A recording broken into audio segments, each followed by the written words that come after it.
Hello, welcome to Waiting for Game, a podcast presented by Melee Stats. I am your host, Gimme That Wheat, and I am back. It's been a long time, and I'm back in the wonderful, wonderful country of the US of A. For those who've been following along, I was stuck in Stoke-on-Trent in England for about a week. I've been in America for such a long time, my entire life, and during this entire COVID thing, I managed to not get COVID ever. And 3 days in England, that was a little too much.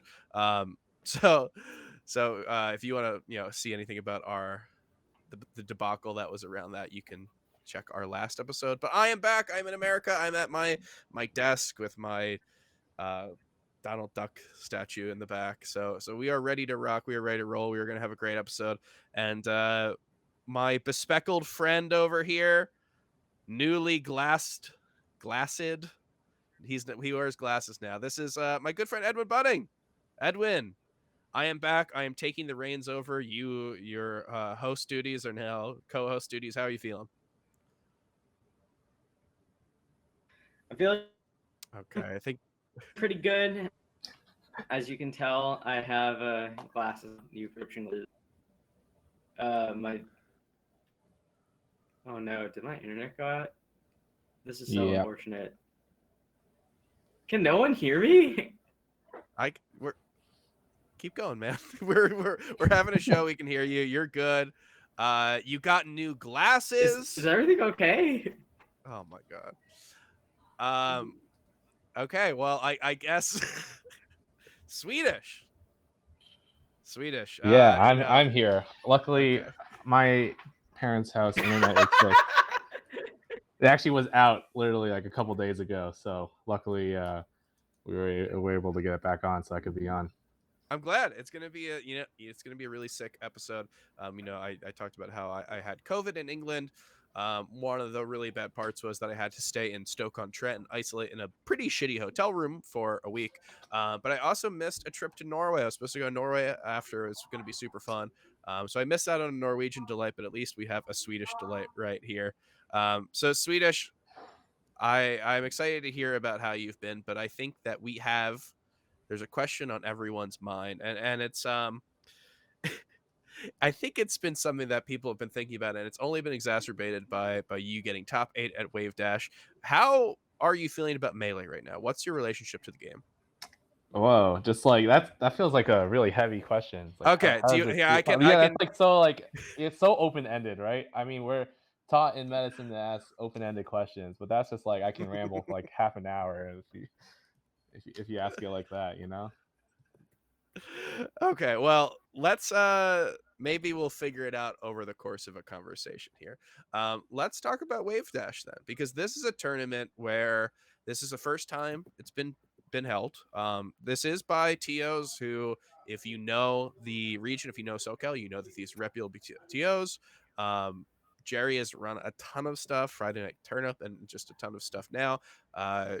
You have the people who ran Pizza Time and all these SD events.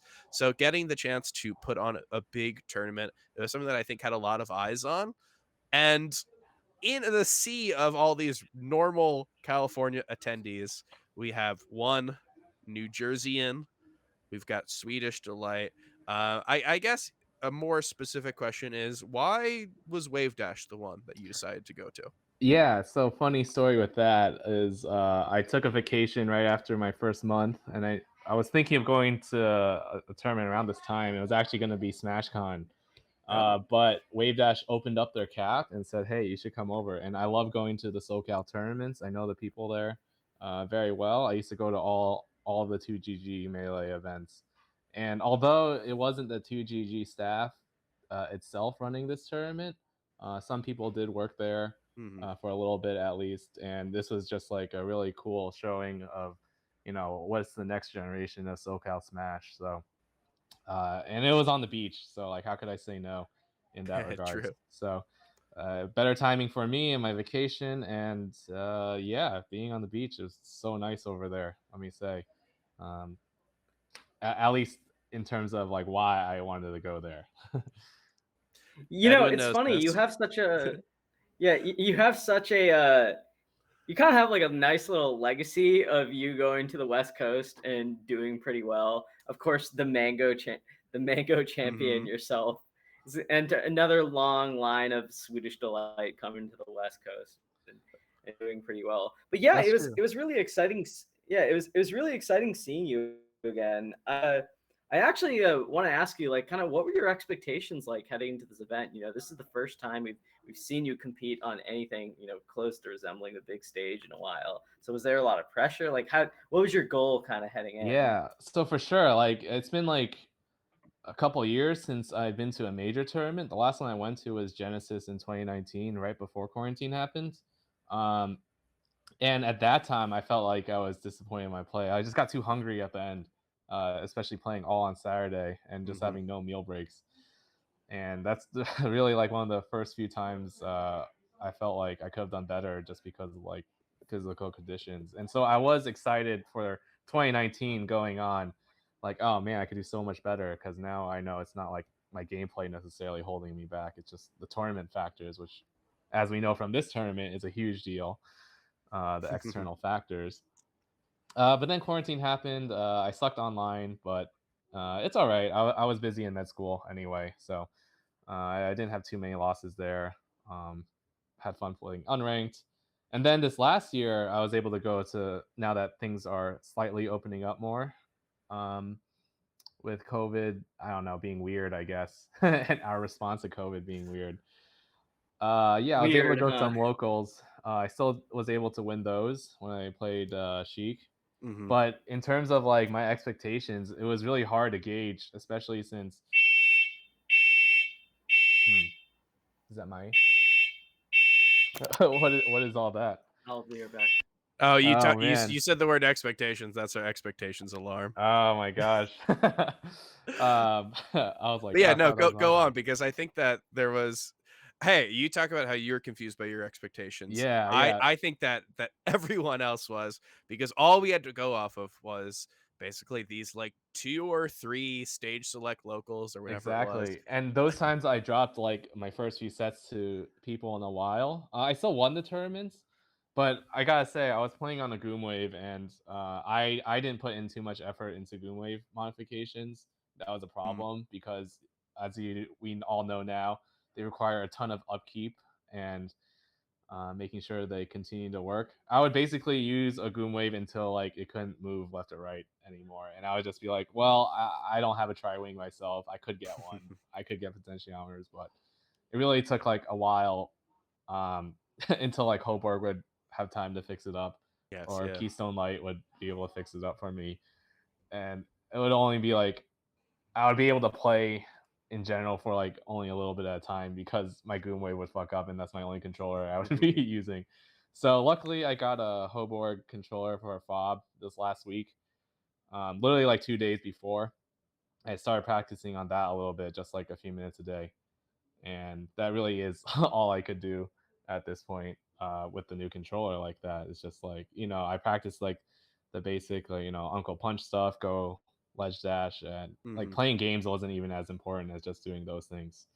So yeah, it worked out really well. Just having a good, consistent controller, you have your mind sharp, and you don't let the physical factors get to you as much as other people, and then you can do well. So I didn't have True. any expectations really going in, um, except I thought I would do better against Mango. That's the only thing I was thinking. Um, yeah, if anything, I felt like it was fine for me, and I was really happy to make top 8 for sure, especially since I didn't even make top 8 at Genesis or things like that, and be in that spotlight for a while. Yeah. I mean, I think you're kind of burying the lead. You came back after whatever. How long is that? That's fucking over 2.5 years at Yeah, this point, and you got top 8 at your first thing back. I think you're kind of burying the lead a little bit. So I guess I think one of the interesting things is what part did you find most important to finding yourself back in the groove? You talked about playing with other people, you talked about practicing stuff, and you talked about outside conditions. But like, what do you think was the thing that let you kind of fit right back into the groove so easily? yeah, yeah. Really, to be frank, it's just having it's so important to have a controller these days, especially after like we thought everything would be solved with the Goom waves, Yeah. and then it really wasn't. Like if I over the last couple of years just still used my old typo controllers, I probably would have done better locally even, or better online. Even though I didn't really enter that many online tournaments. Uh, so like yeah, just having that fob and realizing like, hey, it's not the controller that's gonna mess up unless it actually does, as Mhm. we also saw. And then it's like, okay, this is like my fault really, and then I can like try to adjust. Like I can finally know like, hey, it's me that's bad. It's not anything part of the game. And I think having a controller like that is just so important. And like, yeah, I had to relearn like ledge dashing for sure because Goomwave, I was able to like adjust it to match it perfectly. And Mm. here, even I was doing pretty bad on the ledge, in my opinion, this tournament when I used to be like known for my ledge play. So yeah, in that regards, I was actually kind of disappointed that way. But I sadly think that controllers are still a big deal in general. And then Maybe maybe secondly, bigger than they've been. yeah, for sure. They're definitely better than they've been. And secondly, with all the tough conditions, as people know, like AC broke, power was out, it was hot, sweaty. Like, yeah, I was like getting arm cramps, I think, by the end of the second day. I just didn't spend that much time in the venue. I would just be Mhm. outside, like in the shade and stuff, and just trying to cool off. I just like, I realized warm up isn't as important as just like, you know, actually being physically able to play. And then we see like some people tweet like they felt like physically bad while they couldn't like hold it up. And it's just things like that that you have to take account for. And make sure to eat like a salad, you Mhm. know, stuff like that. That's the That veteran top player shit. that's yeah, it's actually really important. Just like eat well, sleep well, and be ready for any like type of condition Mhm. that really sucks. And luckily, like being in healthcare, I've been in hotter situations, worn hotter gowns and stuff, and yeah, I knew that feeling where I'm like, dude, I'm suffocating right now. I had to get out of here. So I was able to like just recognize like, yo, this place sucks right now. Let me be outside before I play, and then go back in. You know, simple things like that is like really underrated. Yeah, from what I've heard, it seems like WaveDash is really taking the mantle of like just cramped, hot SoCal venues. So at least it's got that going for it. Yeah. Um, Apparently, it wasn't even that bad. Chroma was there and said like, yeah, the Mayhems were way worse back in the day, and yeah, uh, I've heard stories of I mean the mayhem I've never been, but it's like you hear about like I think they had a local called like Final Destination or something. It was just like the most cramped place that you can imagine. This like really like just this box. And then of course we've got so this was kind of in your neck of the woods, but you were obviously a lot more busy. We had Pound this year, mhm. which I went to. I felt was very cramped. Pretty sure it did have AC, but with the number of people in there, it was so hot, and they had these like huge fans that they were like bussing in just to try to get people to cool down. Which I think they did at WaveDash too. I definitely saw a couple giant fans Yeah, there when was the a camera few. panned to H I box. actually forgot about Pounds. It's actually one of the reasons I didn't go back this year. I Mm, completely forgot that like I had the opportunity to actually go back, and then I just remember in 2019, I believe, is the one I went to, and at the racetrack, and I was like, dude, I just couldn't eat. Like the things closed too early, and it was so hot. I was like, dude, I like if I mean, I probably should have went in the end just to like get rankings, but holy crud, it was yeah, I just like with all like life things going on, it's really hard to like find a tournament to yeah. really want to go to and like make sure that you spend your time and enjoy yourself. Like I would just go to tournaments like every month or so before, and it would be hard. I would like fly Friday night, go back Sunday night to Hmm. go like go back to work or do whatever obligation I had. And I was just like, man, that's hard these days when you get older. Yeah, I mean, we talk about this on the show a lot. We've got a word, well, a phrase, I guess, that I don't think we've used in the past couple episodes, so we've got to throw it in. But I like to talk about buyer's market because I think with the number of tournaments that we have right now, and the fact that the alternative to going to tournaments is playing Slippy, and it's like a fucking damn good alternative.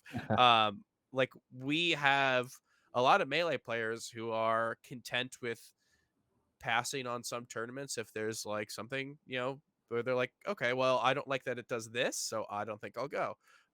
So definitely, tournaments have to kind of prove themselves Mhm. as like willing to as worthy of being something that people want to attend, rather Yeah. than just like, we've got a couple CRTs set up, like, you guys come through, just play. Yeah, Really feels exactly, and different. now I didn't even know if they had CRTs or not. They did, but I just, like, didn't even know. It's just, it really is a different landscape these days, and, yeah, I definitely like the concept of the buyer's market. Yeah, especially, like, you look at Ultimate, their numbers are huge, They so do everything they because they really can't. yeah, they literally have no alternative, but we have Yeah, such good alternatives, and they during, like, at a time where probably was, well, I'll take probably out. At a time where it was definitely unsafe, they were attending a lot of tournaments. In like June 2021, they had like a 600-person tournament. I'm like, this isn't right. Like summer 2021, people are flying internationally for stuff. I'm like, well, this yeah, just I doesn't think I think seem. that time was okay. I don't remember the COVID time Uh too bad. yeah, it's like, so it's I funny because I mean, Yeah, I I don't think want they, to like, get into it rushed a it, lot. but still, Well, yeah. the first one that we had, the first major that Melee had, we had some stuff beforehand, but the first like major was Riptide, and that's in Mm. September. And it's just like September and June don't feel too far apart, but I remember being there, and I remember just like, whatever. We don't have to get into it. Yeah, yeah, it was a One, lot it feels like a long time ago, it was like a year ago, and my it's concept a of time different has, world. like, 1 month ago feels just as much as 1 year ago, so It's weird because it feels so far away and it also feels so close. Like 2020 feels like it was a different life, but then also feels like I was like, oh, I just did this the other day. And I'm like, wait, that was like a year or two ago. yeah, yeah.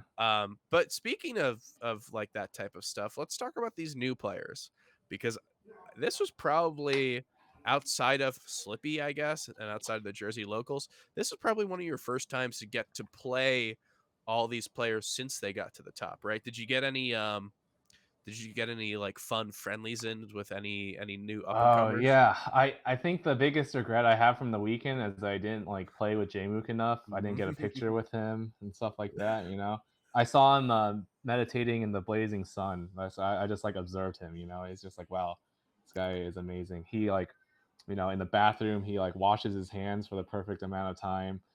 Uh, it's literally there's no flaw in this man as a person. I was able to talk to him a bit. He actually said that he warmed me up for Mewtwo King at a Skatar in like 2015. I was like, I Wow. didn't even know that, and he remembered that, and he's like, "Yeah, you're a legend." I was just like swooning over him, when he said that. But I didn't get to play him, unfortunately. I was able to play Kodorin for a Mm. little bit of warm up. He was like, I don't know, kind of antsy, and like he was like, "Damn, I had to play Jmook again." He's won like 70% of the games over the past week. Like, yeah, this is not gonna end well. I'm like, dude, this is like 10 minutes before you have to play. You can't go in like this. But that's color in. And I was able to get some good friendlies with him. Like, uh, man, I wish like my set with Typhoon and Losers was recorded because I've done like the craziest Marth combos I've ever done in my life because I would miss like my easy combos and just like followed up with like some crazy shit. And I was doing that to Kodorin too. Like I felt like I was like taking most of the few games that we played, but then I would just like forget what to do close to the edge, and then he hit me and then kill me. So uh, I couldn't tell if he was tilted from that I would do so well and then do so bad, or if he was tilted because he has to play Jmook and he wasn't looking forward to it. Well, But I was he able to still keep it competitive with him too, so that was really good to see. And apparently, he's top 10 now, so that's yeah. amazing. Well, I mean, so we are talking about this as the rankings are getting released. But he's not been ranked yet, and there's only 10 to go. Yeah. So Oh, yeah. He might not be ranked at all, and I might just be overvaluing him. That's true. I won't know until it actually yeah, him comes getting out. him getting top 8 at a few majors, it doesn't go as far as you might think. No, I no, know. he's very good. Yeah, it's interesting to hear you talk about this, and I think that one thing you mentioned about this, like the out of game stuff, I think is really important, because there's all these reasons why you can come up with like, oh, it was hot, or it was this, or oh, this person didn't get any sleep, and it's like, well, that's the difference between like skill and competition, and I think that takes sometimes takes people a little bit to realize. Did you notice? So we talked about Jmook, of course, who's like a Hmm. god at this. But I'm wondering, do you think that there are differences in these newer like top players who have been raised on Slippy, raised on like I mean, obviously going to tournaments before, but like really getting good on like basically the perfect setup that they always have and like controlled settings Yeah. versus going to a tournament and you don't know if you're going to have to pay $12 for chicken fingers and like do you Yeah. think that there's a difference between the new players and the old players in terms of like outside of game preparation? I'm really not sure actually, because when I look at WaveDash and like who I played, I felt like I played everyone beforehand. If anything, Fiction had a new character, and that's like the main thing that I really did. Or Mango used Fox again. And like if there were Slippy people, they didn't make it that far into this bracket, at least that I could see. So and everyone else who has been like good, like on Slippy, has played before. So Hmm. it's yeah, I know we used to talk about that. It's like wow, everyone is so good, and I feel the same way. Like on unranked, I just lose to random people a lot. I'm just like, how is this happening? And then I don't really see that happening in tournaments right now too much, Hmm. especially at the big majors. And like I feel like people were good before who were the Slippy grinders. For example, like Bobby. I mean, he's Yeah. just been playing forever, and grinding locals before and major tournaments also. And he also grinded. We know he grinded Slippy really well, Hmm. also. But and then he had like a really close. He got like ninth, but it was like super close in that set with Meds. So and but he like all like the up and coming people, I feel like he just like beat too. Like I think he like 2-0 Geo like pretty easily, and that was like really like amazing to see. I'm like, wow, he did Hmm. really well. And I think Geo is like one of the examples of like one of the newer players, and I think he's really good too. It's just like still someone like Bobby with more experience, just like it kind of just went through him. Yeah, it's tough. I think that so you mentioned, not a ton of like slippy kids in quotations or a lot of up and comers made their way this far. I think we're gonna get a chance to talk about this further when we talk about SmashCon because if you look at that bracket, definitely different than what we saw at Wave Dash. I mean, Wave Dash. I think it's hard to talk about a bunch of slippy kids at a tournament that has Santiago at it. Exactly. I can't believe me and Santi were seeded to play. He like literally comes from Colombia after a year. It's like, why are we playing each other? We literally don't play. We're the two people that like don't play, and uh, like we're so scared to face each other in a way. Like he's faced life and death experiences in Colombia. Like, how am I ever gonna phase this man? Like in bracket, he's like gone through too much life, you know. That was insane to see. It was super fun to get to see him play. Um, but let's go from one SD legend to another, and I want to talk about we already mentioned him. I want to talk about Kudoran's set over Hungrybox because that was the first time that he took a set from him on land. This was a pretty big thing. He's had. I remember being at main stage and like feeling like he could do it, and then he didn't do it. And then Pound, I remember feeling like he could do it, being in there, being in the venue, and then he didn't do it. But this one, it just felt pretty different from the start. I mean, his set in winners, of course. Mm-hmm. Um, yeah, like, how did you feel about that when you're watching? Was that like a shock to you, or To be honest, I was warming up Mango for nice? Jmook earlier beforehand, so I didn't get to see too much of it. I just knew like in the background he was winning and it was like pretty solid. But I felt like yeah, he was like yeah, his preparation for that it seemed much more different when I was preparing him for Jmook, for example. It just seemed like he wanted it so much more against Hungry Box in that winter set than he wanted to Yeah. just like play Jmook. So I can, based on the little interaction I had of him, that's like literally the only interaction I had this weekend. And yeah, it's hard. Like everyone wants to beat him. Hungry Box. Yeah. Like yeah, he's one of the best in the game. He was number one for 3 years. Like of course, like he's on my number. Like he's my player to beat as the first number one. And it's You should really have been easy playing to do last that year. once. It's really easy to get that there once and feel like it, especially if you haven't played him in a while. And like, yeah, I trained for this. Um, but yeah, that was really cool. I felt like he had it in him that first set, but then it just like Mhm. Yeah, it gets hard when he plays better the second time. It gets really soul crushing. Like I could feel it in the game too in losers finals where Mm, Hungry Boss would get like 6 hits in a row. I'm just like, damn. It just like I can feel myself like crumbling too a little bit, and that truly, happens. yeah. He makes you feel that way.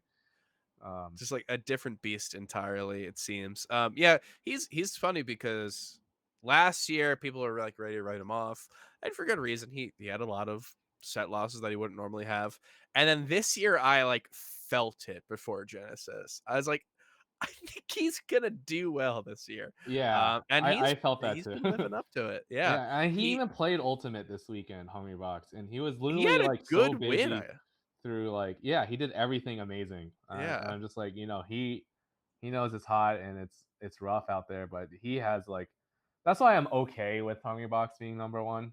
Like even It's for just, so long. It's just like he lives and breathes melee, and it's like no matter what, mhm. he's gonna compete. He's coming out. Like he came out to this tournament too. It's like Yeah. out of nowhere. It's like me, J Mook, and Hungry Box came out of nowhere to attend. We're like one of the few like people who came out from outside of California. Yeah, I mean, this was like such a weird turn for him to go to. Such a weird tournament for he was going to go to Fate the week before, basically, until he had some contractual obligations. But like, yeah, you're completely right. He is for a top player. He is someone who just attends shit, and it's funny because like he was doing this last year as well when he was like not really doing that great. So you would think that he might be a little more hesitant to attend something because of the fact that people might upset him. No, he just goes. He just went to Yeah, shit. it seems like he's gotten a lot better balancing the streamer, content creator HBox versus the competitor HBox. Before it looked like Well, it was hard to like separate that. Well, I think we're in seeing this. game, in game. Okay, all right, because Out of game, that's another story. But in game, it looks different than it used to be. It looks like he's balanced the in game part much better. so do you want to here? I'll let this is a choose your own adventure. I'll let you take reins of this. We might talk about both, but do you want to talk about J Mook's sets versus Hungry Box? Probably the closest that he's ever brought Hungry Box. Or do you want to talk about the chair? Maybe JMooks versus Hungry Box. Okay. Yeah, Yeah, talk to me I about this because yeah. you've gone Sheik, I've seen you gone Fox, you of course famously went Luigi. But you've most of your sets you've played against HBox have been with Sheik, right? Yeah, yeah, and I've gone to game 5 a few times with him as well and Hmm. lost a ton of heartbreaking sets. I think everyone that I haven't beat yet, it's been like game 5, like last stock at times. I'm just like, God damn it. Um, but yeah, it was. I actually didn't expect Jmook to get that far to go to game 10 or game 5 even for both of them. Hmm. It just seemed like when Hungrybox was winning, he won really hard at times, and it just seemed like he does that versus Sheik. I think the Sheik Puff matchup is actually pretty difficult for Puff. You have to play on point. Like I know like there's a lot of things that you can do, and you get like walloped as Sheik, and it can be like an easy 3 stock, but that doesn't happen all the time. Especially if you play the matchup. And it just seemed like I know Jmook is good at that matchup. He was like he said he's experienced in it, especially from being from New York. We have a bunch of puffs, Hmm. especially like we have two Sane, of course. That's like the major thing. But it seemed like whenever Jmook like I don't know how he won some of the games, like game one, game two of set one. He just like made like he just took 3 stocks in a row, for example. Yeah. I mean, it was amazing and sick, but I was like, how that ever happened? And really, it did show later on. It was just like, yeah, I don't think Hungrybox would let that happen again. It felt like more like Hungrybox was letting things slip and trying to be a little bit too much. It felt like Hungrybox was still in control most of the time, especially his defensive game. Hmm. Like Hungrybox got so many up smashes out of shield. I'm like, when I Yeah. was looking at, it, I'm like, dude, I get hit by that once, like I would set and I look out for it. But it seemed like Jmook was really trying to force things, and it's hard in grand finals, of course. But it really did feel like I felt like throughout the entire time that like Hungrybox was gonna take it, and if maybe game 5 of set one went differently, um, like in the beginning, maybe we could have had Yeah. a better story. It felt like it was Hungry Boxes to lose, but I was like so hyped for Jmook the entire time because I'm like, wow, I feel like Hungry Box is in control and he's still like winning these Mhm. games sometimes, especially the ones on Dreamland, even though he has Hungry Box at Steed. But still, uh, it's hard to like it's really hard to still beat someone like Hungry Box even when they're playing bad. That's like something that is under talked about. Like even like Mhm. when, for example, Mango was like SDing against Jmook, I still thought Mango like would still win. Um, but yeah, the fact that Jmook has the resolve, he just has the confidence no matter what to go in, like play the way he wants to. I I talk so much about Jmook in my like Metafy lessons now. I'm just like, this is what he does. He knows he wants to do it, and he does it. Like something like that. And he's just amazing at like not wavering. So yeah, it was an amazing set to see in person, regardless of the outcome. But I was definitely heartbroken at the end. Yeah, I mean, here's a maybe a hypothetical that is a little too far. Sometimes people mention this type of stuff, and I just don't believe it. But let me ask you a question: do you think that it being grand finals and Jmook being in winners because of the Kadoran loss, um, do you think that that affected anything at all? Like, does the pressure obviously is different if this is in like winner semis or something like that? Um, do you think that that affected Jmook at all in a negative way? Do we see it a different outcome if this happens at a different part of bracket? Yeah, we haven't seen Jmook in winners yet. This is like the first time. So No. if anything, it like powered up Hungry Box to come from losers. But I felt like Jmook is like really good at keeping his mental game good. Again, like I saw him meditating in the blazing sun before he played, and I'm just like, how did you do that? Like I can meditate, but I'm gonna do it in the corner of the room where it's the coldest. And he will goes back into a hot venue, right? And he just said, I just have my headphone or earbuds in, and I do some deep breathing, and I just go through it. He doesn't care like about hard conditions and like what's supposedly bad or not. He has that like amazing fortitude. So I don't think him being in winners hurt him like in terms of mentally. Like Mhm. he does, yeah, a lot of people like give up some sets in winners because they're not able to like turn it back on. They feel like they're so close. But like yeah, he did if it was the other way around, maybe Hungry Box would have let him get a set, and then Hungry Box would win the second set though. So I think that's more of the likely possibility of it happening I mean, if it was flipped. we can talk about this. I think we have to talk about a very specific thing. If it didn't happen in grand finals, the controller switch, the like they literally stop the game. Like the pause is not enabled, but that's a pause. Yeah, yeah. And it's just like, we've heard the things. HBox offered for JMix to take the game.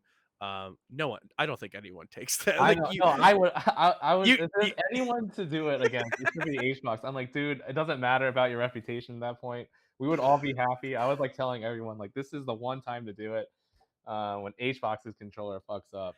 Uh, it's just and like it shouldn't such be a on the players. shitty Yeah, it's situation just a bad because you're the situation. next big thing. Yeah. Like a JMook top 5 player, HBox I know. It's like basically. Jmook is the one person you can't ask him. It should be on the TOs. Like they have I to jump I in. agree. Like it's happened before. Like I had a pause against SUJ at my first summit, game 5, Mm. and then we didn't know what to do. But SUJ was like, "Oh, just grab me." I'm like, "What?" He like forced like me to grab him, and that was just like really awkward. And then they end up losing afterwards. Um, and yeah, it's just such a shitty Yeah. position to be in as a player. And like a TO just has to come up and like be watching and be vigilant and just make Mhm. the decision. It could be dumb, it could be whatever, but it just has to be made. Like the shine like things where they replay the sets. Like Yeah. it sucked, but it wasn't the players that did it. It was a TO that did it, and it didn't end up feeling as bad. Um, for I like mean, the at competitor. I think it didn't feel as bad as for the competitors if it was like forced from the competitor forcing it on, like I mean, yeah. It's um, tough because like it's agreed upon, right? But it's like that is an impossible situation to be put in to like just you are an up and coming player. This could be your first big tournament win. This could be your first win over HBox. And are you going to let it come from the fact that his controller stopped working? Yeah. And it's like, no, you don't want to take that. But I 100% agree. Now, this is a tournament I was not at. I know the TOs. I think that the TOs do a lot of good tournaments, a lot of good shit. And I know that people, especially when they're running a tournament, can't be everywhere at once. But I agree. This is something where someone needed to have some intervention because, like, we can't let the players decide this. Yeah. It's bigger than this. Like, this is the way I view it. So what happened was, for anyone who doesn't know, who wasn't able to watch, so we get to game 10 grand finals, right? This happened in set 2, I believe. No, this is set one. This is This set. is set. Oh, yes, you're right. Man, that's depressing. So this is set 1. Jmook is in winners.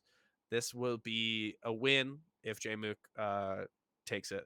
Starts game 5 on Fountain. Gets a bunch of hits in without getting hit. He is up 51% to 0, and HBox is on one side of the stage and notices something is off and just keeps jumping and taps Jmook on the shoulder or something, lets Jmook know that something's going on. And pause is not enabled, so the you know time keeps going, clock keeps ticking, and he walks off, unplugs his controller, goes off to find a different one, plugs it back in, moves around for a little bit, and then they SD and start a new game. And Mhm. it's a really weird situation. Here's how I'm gonna say it. At best, that's a pause. If pause is enabled, you pause there. What happens when you pause? It's a stock. Um, at worst, maybe something that if I were the TO, I wouldn't necessarily go for, but I understand. At worst, that is stalling, it is a pause, it is just like leaving. The idea of unplugging your controller and walking away is a forfeit. I understand that. Might be a bit harsh for me, but like I understand that. So at best, I think it's a stock loss. At worst, I think it's a game loss. And I understand that it was offered, but yeah, it's just a whole shitty thing. Um, and the most insane thing, we get to it. The most insane thing is that is not the takeaway from this tournament when it comes to H Bucks. Were you there? Did you see the chair toss? So I was so confused at what actually happened because I was in the corner of the stage and Mm-hmm. it looked like Homie Box picked up a chair and threw it somewhere. And looking at the other angle of the camera, it looked like because the stairway was basically blocked by a wall. Like walking up to the stage, it wasn't completely open. So I think he like threw it in the corner, and a lot of us were just so confused at like what was actually happening because we just see him pop off, and we're just heartbroken. At that point, you don't actually It's feel things, yeah. and he did that like after we were heartbroken. So like I didn't actually know he actually broke a chair or whatever. I just Yeah. saw him like, dude, he's like going through motions, and as a spectator who wanted J-Move to win, it's just like, if anything, I'm just like emotions aren't there. It's just like silence and deadpanning of myself and just like uh Just it was numb. just weird to be there. I'm like, Wait, what?" And then I look at it afterwards and I'm like, oh, that was really weird, especially from the angles it caught. But where I was on stage and us watching, I felt like we didn't really actually Mhm. notice what happened, and it was really when it was caught on camera, it was like, yo, this is like crazy. Well, yeah, there's But it there's was a funny. Twitter video of it Yeah. that gave a lot better angle than what was on stream, Exactly, and yeah, you it's actually couldn't see insane. him do it that much based on where you sat, so, Gotcha. especially on the melee side. I think if you're on the ultimate side and we're watching, you could see it better, but since we were, like, closer to the wall of the stage that was hiding it, then we couldn't really see it, and there was, like, curtains and stuff, so it was really Yeah. weird to see it afterwards, and then I think someone, like, took a piece of the chair for, like, a souvenir, I so don't, well, yeah. I mean, I saw the pictures. What happened is, so it was a folding chair, and it's got the back to it, so like the little like cushion part that just like fell off. Like he threw it so hard at the ground that the back of the chair just kind of it is detached itself, and it's suddenly two pieces. I heard that at the end of the day, um, the venue owners, I think this was like a municipal thing. So whoever from the city was tasked with like dealing with this, um, apparently ran SoCal PM events. Like in the most insane serendipity, the person who's in charge of this and like would be the person to be mad at a chair being broken used to run PM, and it's just like, yeah, that sounds funny. Who cares? Oh wow, So, I mean, so like we really scot free, but it is just like maybe I'm lame for this. It is a thing that we shouldn't do. It seems weird that this is the second chair throwing from HBox this year, and it's just like these venues like we need them and they are not ours. We don't own these things. So the idea of like property damage and then like God forbid the idea of throwing a chair and it hits someone, right? yeah. Or like all this shit. It's just like what's the line here? Because it feels like we saw it and we saw something that probably shouldn't be happening. I know, yeah, for Hungrybox especially, right?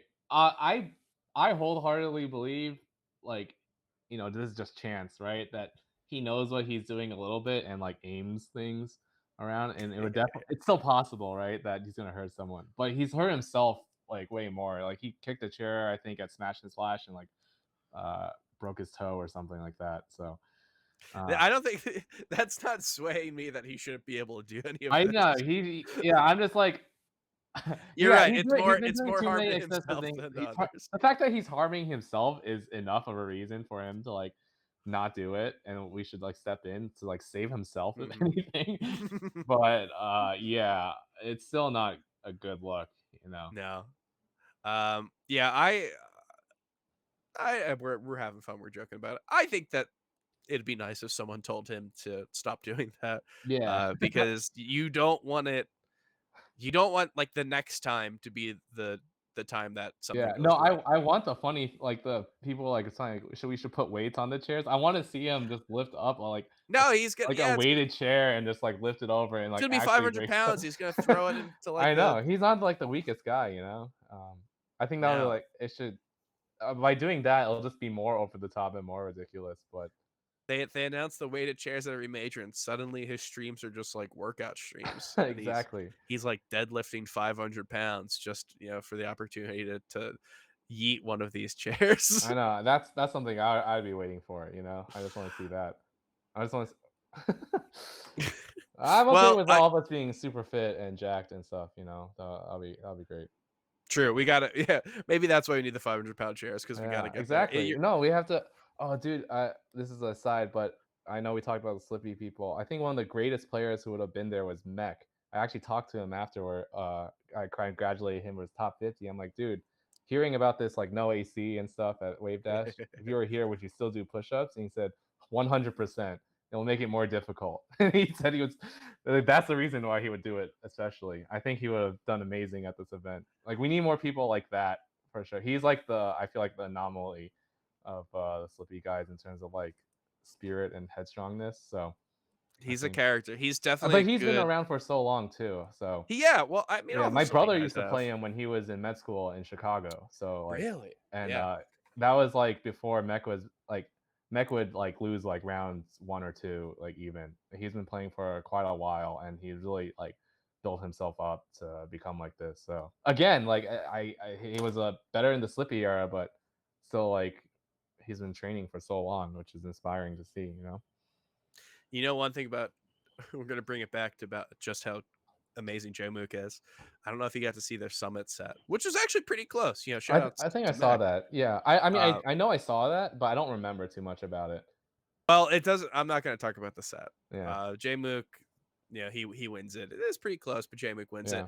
Yeah. Mech does his push-ups, and J Mook just gets down, does push-ups with him, and it's just Mech's whole thing is that he does not a person who's done push-ups. He is doing them. He started for the stream or whatever. Yeah. So like it's cool to see him learn and do all this.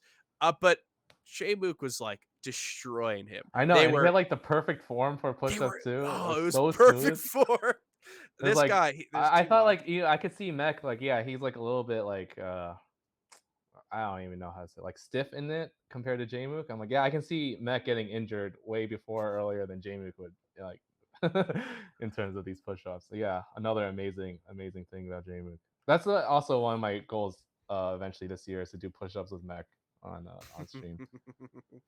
Well, Is that a reveal that you're gonna go to a tournament at some point later? I hope. I hope to see it as well. Yeah, J-Mook, just an insane human being, seems to be good at whatever he puts his mind to. Let's talk about another human being who seems to be insane at whatever he puts his mind to, and I'm going to be talking about a guy who got third at a tournament. Mhm. Good, very good Smash player, third place, top 5 player, I'd say. So maybe his third place that impressive. Yes, it is, because it is Leffen getting third place at Evo in Guilty Gear Strive. I don't know if you know anything about this. Guilty Gear Strive, it's the newest um I can't think of any words. It's the newest edition, I It's guess, the newest of Guilty Gear. it's the newest.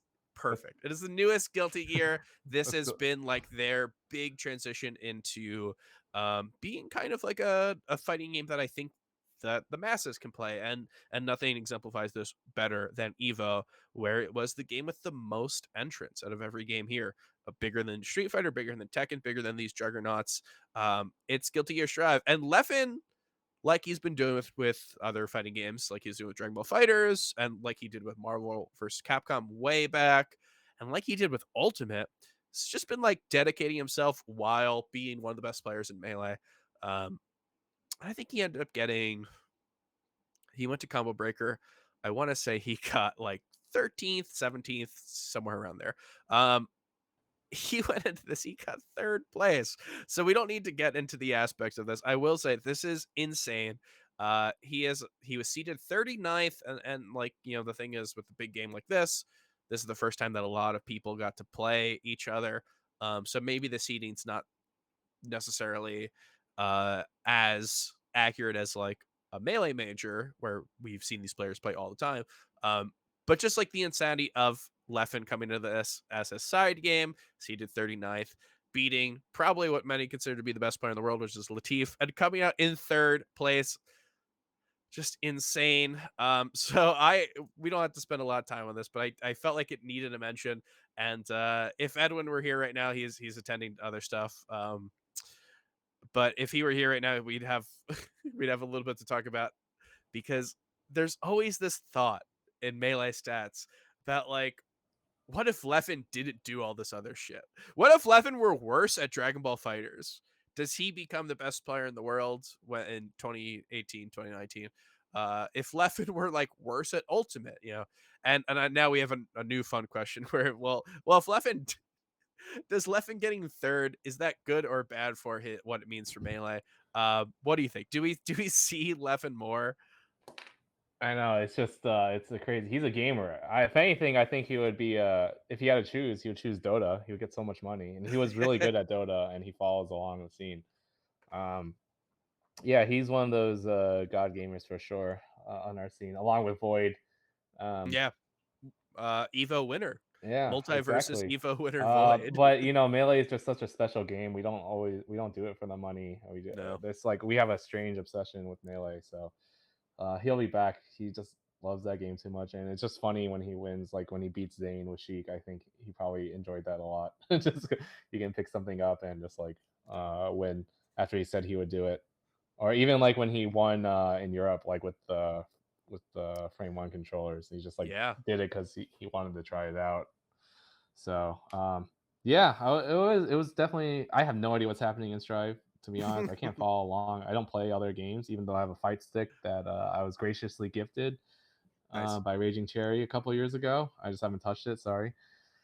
But yeah, like the only one I could follow is Dragon Ball. But yeah, people were just like watching it in the dive bar on Sunday night, just watching it play. I don't know why it was That's so sick. happening so late at night. It's like 9 p.m. It started for top 8 on West Coast. But yeah, I think Leffen just also has that, you know, he's been at Evo before. He's won an Evo. Evo is not the same tournament as Combo Breaker. I think higher level of gameplay is played at those tournaments like Combo Breaker. Also, like I think Evo is still doing 2 out of 3 things, which people complain about. Well, this one, yeah, this one's a faster game. I think they ran 3 out of 5 for the entire event. No, they did 2 out of 3s for a lot of it until winners. Well, so I meant for Guilty Gear specifically. No, You're right. they did 2 out of 3 still. I think he was winning. He was winning like 3-0 stuff at least in top 96. But yeah, what regardless, um, Someone yeah, can someone can I literally don't follow Strive, so I have no idea what's happening. Someone in chat can if you there's can a see lot. It's a lot of stuff going on there. I regardless, think like a lot of yeah, people were just kind of watching and going, "I think Leffen's winning." Like no yeah, yeah. idea. I know. I look at the health bar. I'm like, especially when he was fighting Latif and the Ditto. I'm like, Mm, his name is there, so I guess it's him. um, yeah, and just like him, like having the Evo experience is like such a huge deal. Compared to I feel like a lot of other players who have had like these like crazy like high stakes competition. It's a lot different um, than a lot of other things. hmm So I mean, I think it's just insane because you get these players who you're right. Leffen is an Evo champion, right? That's true. You get a lot of people who they are just like more used to this game. Maybe that's wrong to say, but like definitely more entrenched in the world of Guilty Gear, more entrenched in the world of traditional 2D fighters. And then you got Leffen coming in, yeah, and it's so funny because this is a year. If Leffen wants to start attending stuff, they have a Guilty Gear tour that I believe started at Evo. So it's like we've got more events coming throughout the year, and I just see that and I go, I'm like looking at it's like Marty McFly, like looking at the picture of his family, like disintegrating. That's what I'm doing with Leffen being number one at the end of the year. Because this really feels like his year. I look at everyone and I go, I favor him over Zane. I favor him over HBox. I don't think he is necessarily that unfavored against IBW. I don't think he is not favored against Mango. Like name the people, and I just like this seems like his yeah, year, and yet I bet this is gonna be a year where he like just plays a bunch of Strive and he'll go to a tournament and he'll probably get like fourth or something really good. But it won't be the Leffen that we normally see, and yeah. then It's definitely I don't know. possible. I when you put it that way, and then you listed like the things. Yeah, we'll see what Cody does, how he handles the rest of the year. But I yeah, think I mean, Leffen's. yeah. Again, there's I like think this he's the weird best. obsession with melee. So True. um, no matter what happens, like I think he'll be. We'll be all right. We'll still see him around, which is the important part. Whether how he does it, like will he go to like the world tours, the Panda Cups, things like that. Um, I don't know. It's hard to like do all those things. But yeah, well, I guess yeah. I didn't really think about it that heartbreaking, like you just put it. So, Well, we'll see. I truly believe that this year for Leffen could be the one. We just need to actually see him attend stuff. And one thing that he's not attending is SmashCon. Let's talk a little bit about this. So it's interesting. This is the second biggest tournament of the year in for Melee right now in terms of pure entrants. Believe they're at over 700 entrants, which is second to Genesis. Genesis obviously had a ton. Um, I'm not even going to count DQs because who cares? But like like, me DQing from Genesis. Okay, shh. I didn't get the partial refund. I let them keep it. Stuff like that. Wow, the true hero. But like, it's cool to see SmashCon getting all these numbers, and then you look at the top, and look, there's lots of good reasons for not attending a tournament right now. COVID, I think, is a great one. But like, we are seeing a lot of people who the top is just not really that strong at SmashCon. So I think it's gonna be an interesting tournament because we've got Cody, obviously, if you've been following on Twitter, he's got some issues with his I think it's like tendons in his thumb or something. Yeah, So he's DQing, but we've got Zane, we've got HBox, Lod and Nun and Moki and Mango and a yeah. couple other players to fill it out. But I think this is it's an interesting tournament because I don't know if this is something that I think is like incredibly stacked. I think we could see a lot of big runs here. So I don't know if you've got a chance to see the bracket yet. I saw a little bit. I saw it was so much funnier when B-Bats was 124th or something. When that seed was happening. I haven't looked at the adjusted seeds and stuff. Well, it's funny you say that. So for anyone who's listening to this after it comes out, we are talking about those on Wednesday night. And as of right now, for an event that starts on Friday, uh, stuff's still wacky. BBATS is not 124th seed anymore, but we still have some really weird seeds. I think Kem, who just got called he was in the top 40, right? He just got ranked on the MPGR. Mhm. Kem's ranking on the MPGR is actually higher than his seed here. I think he's like 48th seed. So there's definitely some stuff Yeah. that still is incorrect, but I think that's just gonna, Yeah, who I'm knows. always okay with seeding like weird and being underseeded as long as it gives you like different matchups and stuff.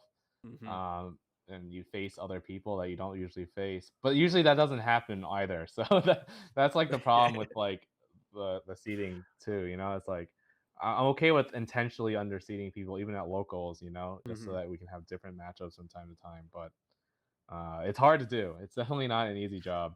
And they're still It's working on it, yeah. so that's all right.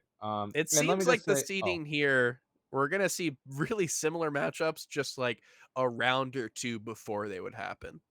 yeah, So which is that's the thing. important too, because best of fives versus best of threes. I don't know. Hmm. I'm always fine with best of threes. I'm the less melee to play, the better for me because I get tired and my hands hurt. But I think a tournament with Mango is always one to watch out, no matter what, just to True. see. I mean, if he plays, I think he's dropped out of Smash Cons before. And it was Zane, regardless. I would always watch a tournament with Zane. He's just magic to watch. So regardless, I think you can cut out like 600 people, and if I just Zane playing like in the local, I would still watch. It'd be great. Um, yeah. Well, before we get to the top people, because I think it's an interesting term to talk about the top, but maybe not as thick as some others. Thick. I don't know. That's a weird word to use to describe it. But have you gotten? You say you've seen whatever the bracket is right now. Who knows if that's going to change? Yeah. Do you have any like? Do you see people and go, "Oh, I think this person's going to make it far. Ooh, this is going to be a good tournament for this person." Do you have any of those in particular that you've maybe pointed out? Yeah, I actually didn't look at this newly updated top 64. I'm looking at it now. I was only looking at like literally the 64 pools, and I'm like, oh yeah, I hope these do well. Ah, I'm really looking forward to, as I see this now. I think Crudo has a really good bracket for him to get far. mhm. So I'm excited to see Crudo at least. Uh, hopefully he does very well. Yeah. And Well, so that's he plays KJH, would play none, and then the interesting thing is after that he is supposed to play Zane, but let's look at Zane's set right before, because this is someone who has not played in offline set in years. It's probably been since 2019, and it's Axe. Axe has Skurzo, which is Skurzo, very good player. Someone who I think I would probably take Axe over. And then if Axe wins that, we could likely see, if seeding doesn't change, we could likely see Zane versus Axe for the first time in years. What do you think about that? yeah, This has and been like his problem matchup, but he's also so fucking good right now. So I know. what do you think? Well, it depends also if Axe actually faces Pudgy Panda and Pudgy Panda actually plays. I don't He's always like half and half, and even when he says that I've he's not heard going to rumors that try, he's not going. yeah, he's going, but like I don't know how serious he's going to take it if he will play ICs or try. Like the thing is, even if Pudgy doesn't try that hard, he's still so fucking good. I can see him still winning. Um, Hmm. but yeah, he's definitely like not into melee as much as a few years ago. Uh, he got like super fit as well. He has life things I've going saw, on. yeah, he's not pudgy He's anymore. definitely not pudgy anymore. And yeah, I think like Skurzo itself is like a hard deal for anyone. And Hmm. if Axe is able to get through that, then yeah, I think the fact that if Axe gets through Skurzo, it'll show more about how he'll do versus Zane, and if Zane can get through Lunar Dusk, um, because I see this as a hard matchup for Zane. True. So, yeah, if Axe can get through Skurzo, I feel like it'll set him up. Even if he like, if he faces Zane or not, like that gives me good hope, regardless of Axe doing well, even if they play. And Zane has been always practicing against Pikachu like Hmm. forever because he knows about Axe and he hasn't beaten him. And I just can't believe that Axe won that one summit set where he had to like Oh yeah. combo and FD. That was like one of the few times. I don't really react to Melee tournaments that much, to be honest. Like I get way Mhm. more hype over Dota tournaments and stuff. But that was something I had never seen before, and I actually like yelled at my screen. It was so amazing how Axe won that one set at Summit against Zane. It was the most insane thing. I think that was like the highlight of that year. Actually, it was awesome. It's been pretty insane to watch the last couple sets. I think I'm really blanking. It might be an LACS. It wasn't an online thing. They had a really close one. And you're right. It's just like it feels like Zayn comes in so incredibly prepared, and it's the like battle between um one of the top players in the world who's coming in prepared versus like I don't want to talk about Axis just a matchup specialist, but someone who has this matchup on lock to such an extent where it's just like the push and pull of it is also amazing. And I think you bring up a good point about, yeah, if he can beat Skurzo, that's the Axe that we need to see if we want to see Axe beat Zane. And I think right now, this is, we've been talking about rankings a little bit, but right now, Axe is the 29th best player in the world. And a person who in the past have maybe said that Axe is a little overrated. I think Axe is really underrated right now. I Oh know yeah, he sure. had his low tide city where he lost to Mech. We we mentioned Mech earlier. Mech, very good player, happens to just beat people in like in ways where I'm just like, you know what? If you had a loss to Mech, I'm not sure if I hold it that hard against you. It just seems like he does that. Exactly. And Mech at that tournament, didn't he get like second or something He like got amazing? second to Pipsqueak, who is not only like on one. Pipsqueak is someone who I think is a top 25 player and got ranked as such. So it's like not that big of a deal for me to see that performance from Axe. Yeah, I mean, I think we're going to maybe he's not going to be top 15 at the end of the year. But I think we're going to see Axe kind of come back because I think what people are viewing him as right now is I don't know. I think they're underestimating him. Edwin Budding, we talked about Zane. We mentioned Zane versus Axe, and your visage appears in front of me like an apparition. Um, do you have thoughts on the matchup of Zane versus Axe? Yeah, I do. I think that matchup is still terrifying for Zayn. And and I would say it's as terrifying for Zayn or analogously as scary for Zayn as, the prospect of, say, if Zayn's had like moved in anywhere and like knew and thought for a moment that he had carbon monoxide across the whole house and had to call the fire department to come show up and then have them tell him with an embarrassed face that there's no carbon monoxide and that there's just some dust in the fire alarms. So, just to get the elephant out of the way, I am alive. My house is my spouse is safe. My dog is safe. I am safe. I'm not in danger of dying, as I thought Well, for a second for the last 30 Better, minutes. all along better the be way. safe than sorry. Especially Yeah. my parents got carbon monoxide. It was bad. Oh, Jeez. oh, I'm sorry It to was, hear it that. was very confusing. Let me just say that. But Hmm. everything ended up Yeah. alright. So I don't think Zayn is in quite that level of danger of, wanting to flee for a second. But I think if he sees Axe's name in a bracket, oh my God. Oh my God. I'm pretty sure it's like out of battery. Yeah. I'm like 100% sure it's out of battery. It can't be. Yeah. Okay. It's fine.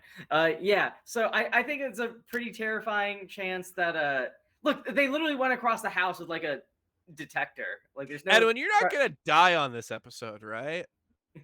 no, Because I don't because think I can.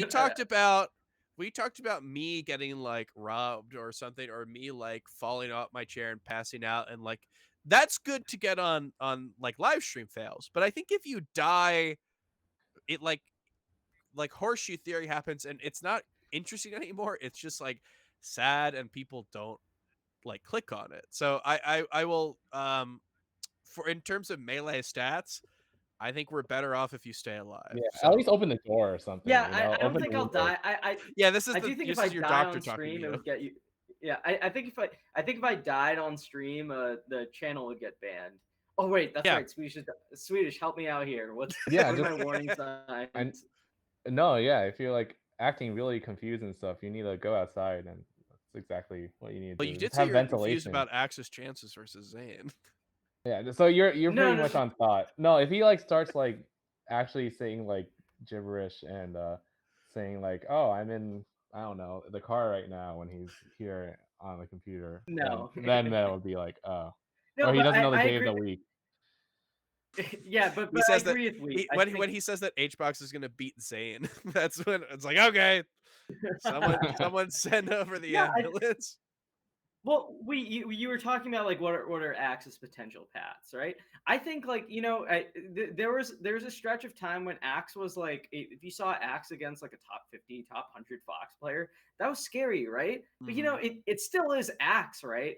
For some reason, it's like the better or more established a Fox player is, like typically I'm sort of like weirdly less scared for Axe, or like if he runs into a Falco, I think that's still pretty. I still think that's pretty good for him. If even when he was kind of slumping at the end of last year, he was quite good at the Sheik matchup. Like you would think someone like Face Roll or Ben would be like consistently giving him problems, but that was actually like kind of Mhm. one of his calling cards. Like he would do quite well in that. Him versus Marth needs no introduction. As far as I'm concerned, I'm never going to count him out in that kind of matchup. I've seen people talk about Zane versus Axe, like, oh, Zane's going to like 3-0 him next time they play. And I think that even if that did happen, that's such an unreasonable expectation, right? Like you Yeah. don't just go from. So I think he's absolutely like he's a pretty interesting wild card. And just like on that note, how like I don't know if you guys brought this up. How we have a Pikachu player that's ranked above Axe? When was a lot? Has there ever been a time in the history of Melee when Axe has been active where he's gone to a tournament and not been the highest seeded Pikachu player? And I know it. Some people are going to say, well, and I know this because this is my first instinct. Some people are going to say, well, Swift plays Fox also. But like, you look at Swift's results and like where all the big wins are coming, they're coming with Pikachu. What was the last time the world saw? Has Axe ever like been ranked beneath another Pikachu player before? I don't think Edwin, we're so. Melee stats. We can't be asking the questions. We need to be answering the questions. Yeah, I can ask that as a guest, right? Yeah, As a ask us. Patreon member, I can ask like, "Hey, has this It's ever the happened?" smoke, the carbon monoxide. See, it's making me talk crazy. But you're right. This is something that not only is this pretty insane, it doesn't feel like a watershed moment. It really just kind of feels like it's like, oh, huh. I guess maybe. Like it doesn't feel like there was ever this big thing where like No. Swift is now better than X, but like you look at the results and I actually think that they have pretty insanely I've been saying insane so much. Maybe I have carbon monoxide. I think they have very close resumes in terms of like Yeah, they both agreed. have like a good big win and they've both got like pretty good solid wins and they've got like similar losses and they've got all this type of stuff. So I actually had them, I believe, like back to back or maybe separated by one or two. I had Swift at 26th. We're going to be talking about this next week. We got a whole MPGR Wow. episode, but just to give a little bit, yeah, I had Swift at 26 and Axe at I believe 27. So I think they're super good. They're both like pretty interchangeable to me. But yeah, I mean it's even the idea of Axe maybe not being the best Pikachu is huge. It's something that like yeah, we got to take a step back and talk about how crazy that is. What do you think about Swift here though? Edwin, do you think Swift's going to make a run? I mean, like, let's think about Swift. What do we know about him? We know his Pikachu can take down like top 30 to 50 foxes. We know that, if Swift sees some like an Aclo tier player in bracket or SFAT, that's good for Swift. That's like maybe he's not like favored to win, but like that's a doable path for him. We know that Swift can succeed again. So we know I think both Spaceys are pretty good. Maybe Falco a little weaker, but I would still say like that's doable for him. We know Swift's got the Fox ready for any Jigglypuff players. If we see Swift versus Hungrybox in bracket, I have to think Hungrybox would still be the favorite, but like that's by no means like a cakewalk for him. We've seen Hungrybox lose to a Fox that he's lost to before online in KGH. Is it crazy to imagine that Swift could repeat the same feat? Honestly, no, I don't think it's that crazy. I don't know if it's super likely, but it's doable. Just like when you think of Swift, like down the list, right? I don't want to look at projected bracket too much because like that's prone to change. But like honestly, Maybe, I maybe not. maybe not. But like the only ones that like really stand out to me as like especially difficult would be like Zane, Laud, and I think Crudo would be pretty tough, and I think Polo should be tough. Everything else, like I gotta say, What he about can Swift. Mango? I think that's doable. I think there's a chance that Swift might like hit Mango with some ridiculous platform reaction tech chase like like combo or something in the middle of like a game 2 where he's about to go down 2-0. For Then sure. tie I the set think 1-1 any game. non-East Coast player that has not played against hacks for a while, then I feel like just because people aren't used to box movement at all, they get like too flustered about it. I can see Swift taking literally anyone in the world. True. Otherwise. I mean, Mhm. we talk about Pikachu. Box Pikachu. Do you guys remember that summit where Swift was at and everyone was just like, yeah, we should like nerf SDI for boxes. And I say it in a funny voice. Maybe I don't disagree. I don't know. I don't know where I'm at on this one. Well, But I it play was sheep, so it's easy. I don't have to worry about it. but like the point of this is that his SDI, I mean the SDI from the box, and then obviously Pikachu's natural ability to SDI well, was levels that, you know, even X, I don't think we've seen that from. So I think it's going to be interesting. And Edwin, I don't know. Let's maybe we make a bet on Mango versus Swift, because Mango, in my mind, is such an easy person to count out. We've done it for, I don't know, years. Like I feel like the time where we've counted out Mango has been for a long time. And right now it's like, hey, if you're a Mango hater, this is your Christmas or your Thanksgiving, I guess, for a non-religious holiday. Thanksgiving is an American one, though. Okay, whatever. It's a good day for you. It's your birthday if you're a Mango hater, because this is like the time for Mango that he's not doing well. He missed the top 10. He's not top 10 in the world right now, according to the MPGR. And yeah, what we've been seeing from him slowly but surely, I'm getting a little more confidence in. Maybe winning the tournament, I don't know if I'm that confident, but the way that he plays versus certain matchups, it really feels like before you see it happen, you'd go, yeah, I think he's going to lose that. I think he could lose that. I think Pikachu's one. That's super scary. He's lost us to Axe. Sometimes you see him in that, you know, he brings out Falco and he is locked in. He has really made Axe look foolish sometimes. And you know, are we going to get with that Mango? Are we going to get the Mango that has lost sets to Axe? I don't know, but something about that, I for some reason don't feel a lack of confidence when it comes to Axe versus. You don't feel scared.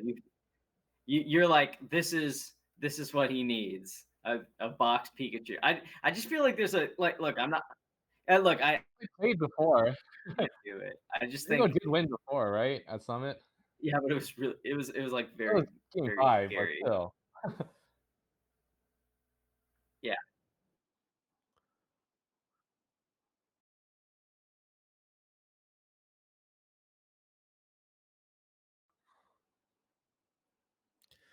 Yeah, I don't know. I think that he has the ability to make a little bit of a run here, because he's seeded well, because he's a good player. You know, almost top 25 in the world. It is one of those things where like, um, here's a fun here's a fun example.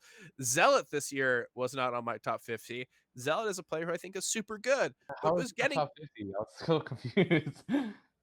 well, Zealot got good seeding because he's a good player, and then just like performed a seed at every single tournament and never got like a really good win. So it is funny because like Swift might be in a similar situation where he has a lot of good wins, but like this tournament he might just get a good seed and perform to seed because he now is getting Yeah. like you know, a bracket that's going to be a little I different. agree. I am much more scared of Swift facing Laud/Polish more than I am. Oh Swift. yeah. I think that's tough. I still think the saddest sets I've ever watched in Melee were Armada Axe when Armada was destroying. Except that one time that Axe got into game 5. That was nice. But Wasn't sad to me. Well, to be fair, Swift I will go loved it. Fox in those if he plays those two people, but that's still a true. tall order. That's true. Yeah, but look how good they are against Fox. So, Yeah, True. I don't even know. I don't even know if that's like a better choice at that point. Well, I mean, that's a fun thing because that matchup right there, if it does happen, if Swift beats Mango and plays the winner of Lod Polish, that's a big matchup to me because honestly, this is of any tournament, this might be Lod's chance to win, right? It sounds insane to say that Lod can win a tournament because we've seen so many times where we have all these really good players and they don't win a major, right? Lob beat You the know, best player in the world in a set. That's a that helps your chances a lot. yeah, and he 3-0'd him. You're of course talking about where he beat Leffen, who he's Shut established up. as the best Oh player my in the world. god. But like, so some H box is here, right? That's tough. We've seen the online sets.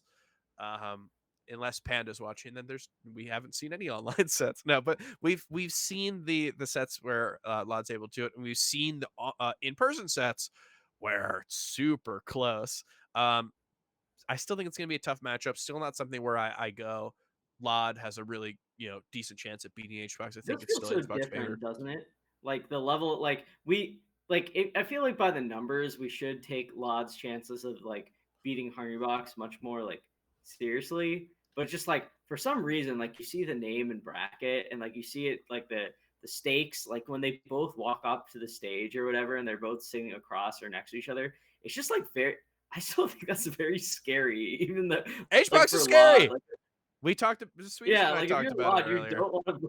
Yeah, Yeah, you no don't matter want to what, no play matter how him. good your chances are, you don't want to do it. Even when HBox was doing bad, I think Zane was like, "This is the one person I don't want to face," because then it's like, "Oh, you're supposed to win because he's doing bad," and then he Yeah. just wins. There was a But time we talked about it here. There was a time where he was not incredibly bad, but not incredibly good yet. And it was just like it was around Genesis where he would beat players who I liked and then would lose really bad.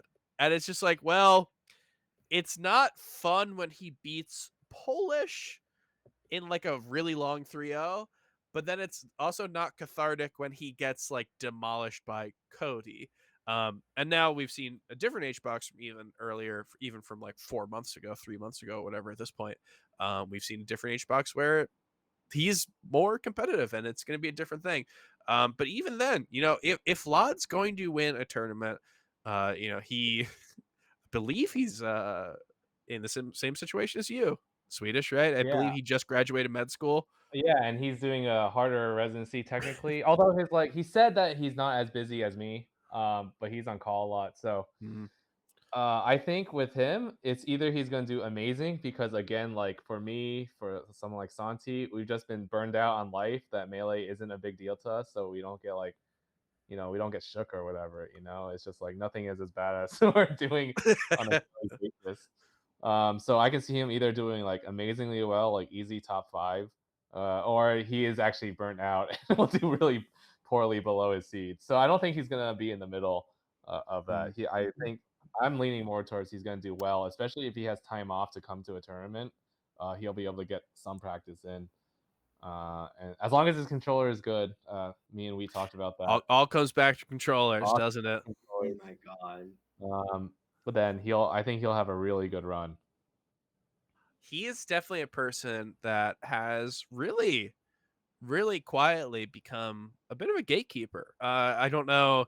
You might not be in the same circles as we are, but in the nerdy melee statsy circles, the whole joke about like who's eighth on your ballot and why is it Lod? Just like Lod becoming this person who is like definitively not on the level of like Plup, Amsa, HBox, JMOOC, whatever, whatever you want to call that. But also clearly above the level of like Kadoran, Nun, Mango, Fiction, because Lod's results have just been so clean and so like he just goes in, does well, gets a few wins, and then really like has respectable losses. He doesn't get upset this year, at least. And he has been punching above his weight.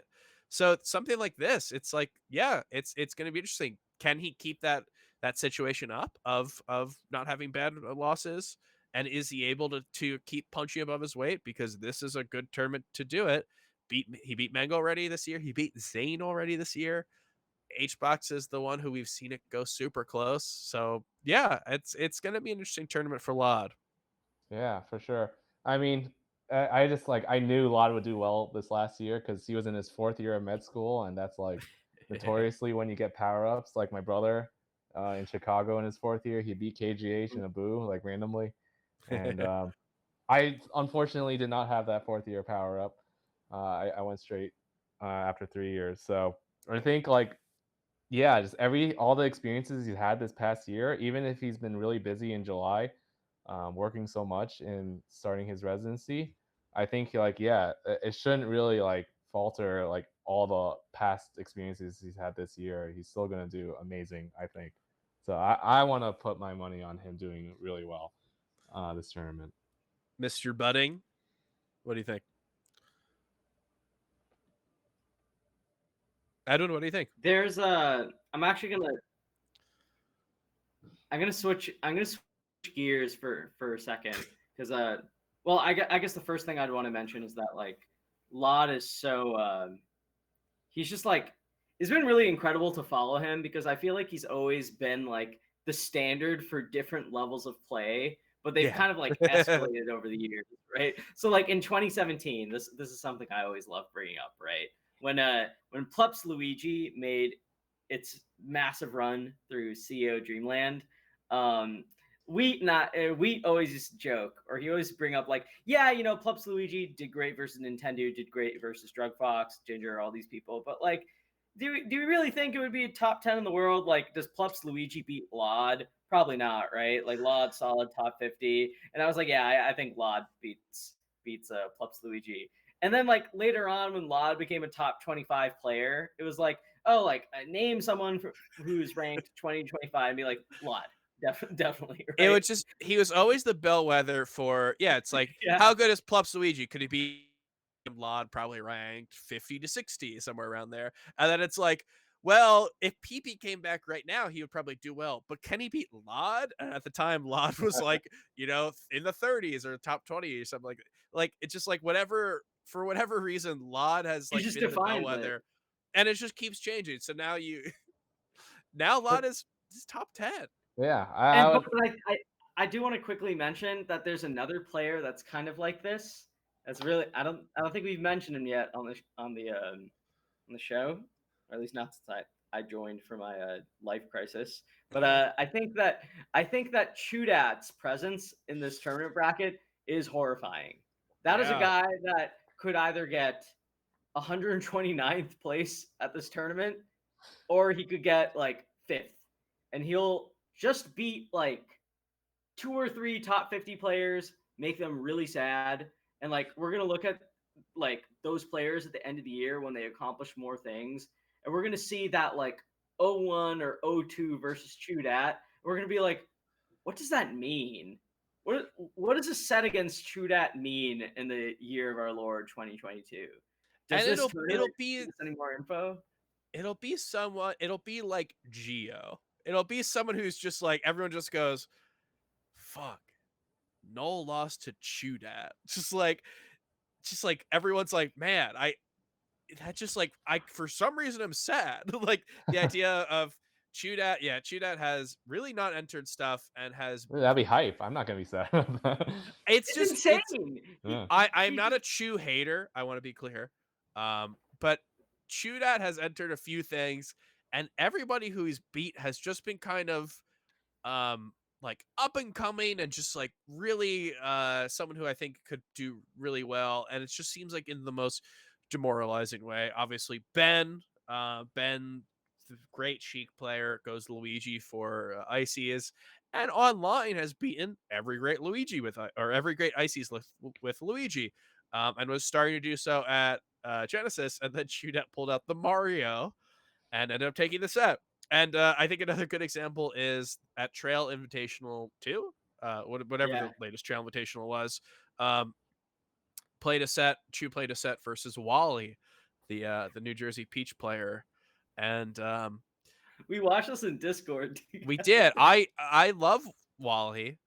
I think Wally's amazing, and yet I saw Chew go Sheik, and I'm like, Yeah, Wally is better than Chu Sheik, but Wally's losing this. It's just like I was so Is that what confident. happened? Yes, it was horrible. I mean, I lost It to was, his Fox, but he main Fox before, and I was hungry and tired and bored. It's just like it's so funny. Like he will beat he Null beat and he will Slug for that some tournament. he will go like Link versus Null at some point or something. Like it'll just be like, fuck, dude.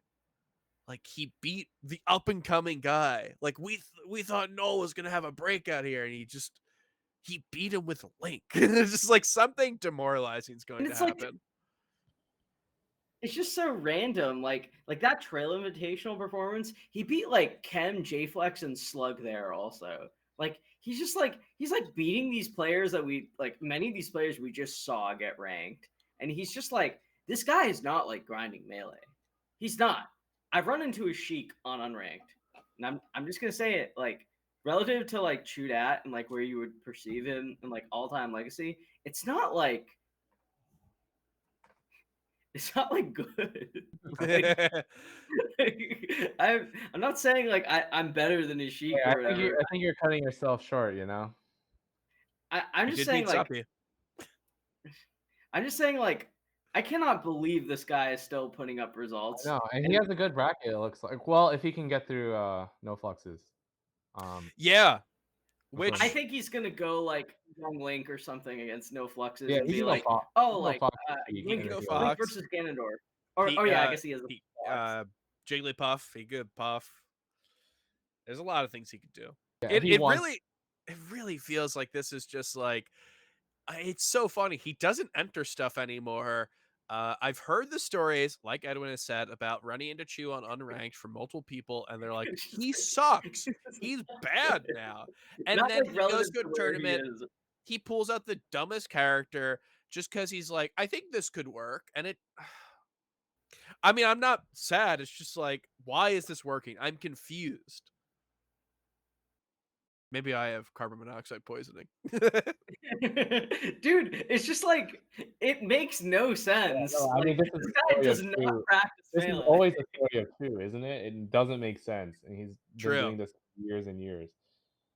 He's just It always gonna be, dude. I remember before Genesis, the people were like, "Why is Chu so high? Like this guy doesn't enter anything." And Wheat the whole time was like, "Chu's gonna like beat some rising player and then just like disappear for 6 months, and then he's gonna like I don't know what." Wheat was like, "I am so confident that Chu is gonna do well this tournament, and like everyone's gonna look so I dumb." was like And then Chu resigned got to like, the fact too.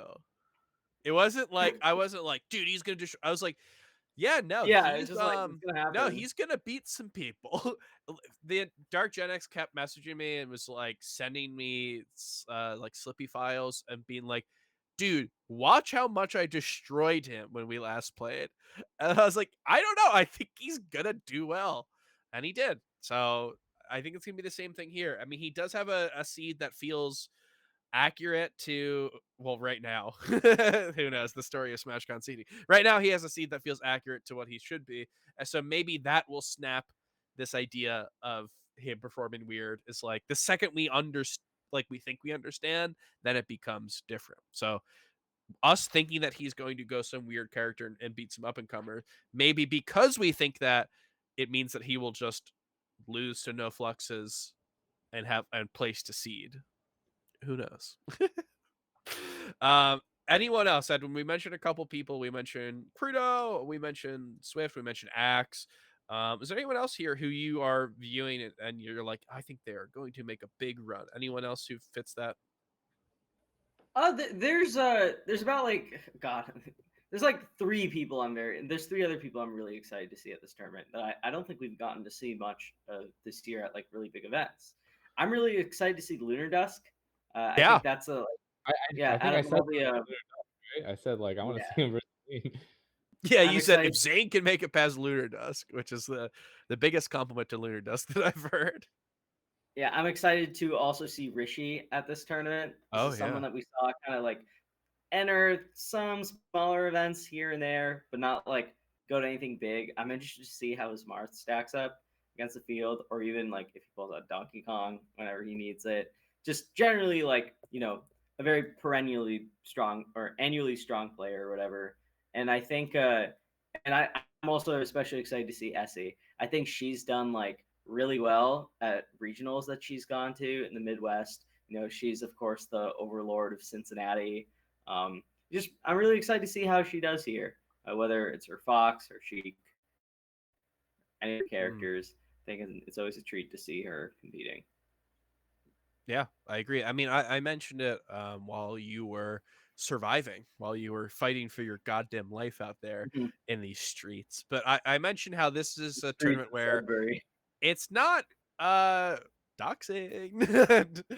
uh dox yourself for the patrons. Don't just do it for everyone. But I mentioned how this is a really tournament that's not top heavy, but has a lot of like really cool regional talent, really cool talent that I think can all make runs. So maybe it is kind of a fool's errand to talk about people who we think can make big runs here, because I think there's so many people. You mentioned a bunch, and Swedish and we've mentioned a bunch, and I still think that like no one mentioned Wevins, no one mentioned Dr. Lobster, no one mentioned like Darktooth. All I these know. people, Stango's And back. I know. This is extremely exciting. good players. Sad that they're all gonna eliminate each other. Like New Jersey's like seeded to eventually face each other all like over again, and then I Well, think these guys are all gonna eliminate each other too. So yeah. I was like, I mean, I love all of them. It's just like based on the bracket path, it just looks like all of our buddies are here gonna eliminate each other, and then not gonna like face the good like matchups that we want to see Well, and see who how they knows do if against this top players now. who knows if it's even going to stay like this. It's the big question of SmashCon brackets. But yeah, this is kind of what we talk about. What Edwin and I, we like gush about loving. It's we talk about like round 2 pools. I think that also extends into top 64 here. It's just like I am. There's a chance that I might not be able to go to this. I like super last minute on whether or not I'm going to go. If I go, it's only going to be for a few days. But if I'm there for Saturday, that is like the perfect experience. You run around to different TVs and you're like, oh, it's like Swift playing, Prometheus. You're just like, oh, I heard that this is last stock, and you're just running around. It's like the best feeling in the As a world. spectator, Yeah, it's some of amazing. my best memories at Yeah, majors come from that.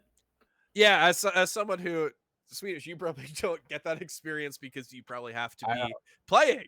Yeah, I need to say SmashCon was like I thought it was one of the worst tournaments to play in just because when it was new, it's just so big. A lot Mhm. of the volunteers of the pools are new. It was just like a mess getting around, but they've stepped up their game a lot, especially over the last few iterations, where like everything has been a lot smoother and you could actually get those opportunities. And there's just been like, yeah, as you said, like people who are running around and getting coverage of like what's actually happening. That's like the biggest deals of SmashCon that I really enjoyed, especially the last time I went. And like when ESPN still had people or esports, they Oh were there. yeah, I mean, yeah, that was like the greatest part. So I guess you guys have to be the next ESPN true. since Yeah, well, Hmm. ESPN did cover us, so it's only right. Um, The yeah, I brightest mean, minds in Melee. true, a collection of the greatest minds in Melee, indeed. I still remember. I think it was Shine 20. Sorry, SmashCon 2017 or 2018. I still remember like watching some side stream.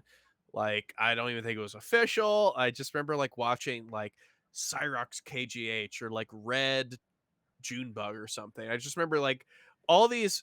No, I think it was Red versus you. Didn't you play Red at a SmashCon? I played Red at SmashCon. I Yeah, think yeah, that was a close set. that was a close one. So yeah, it was Red versus you, and I'm watching, and I just remember this. It's like not on the mainstream. So good. It was some insane sets.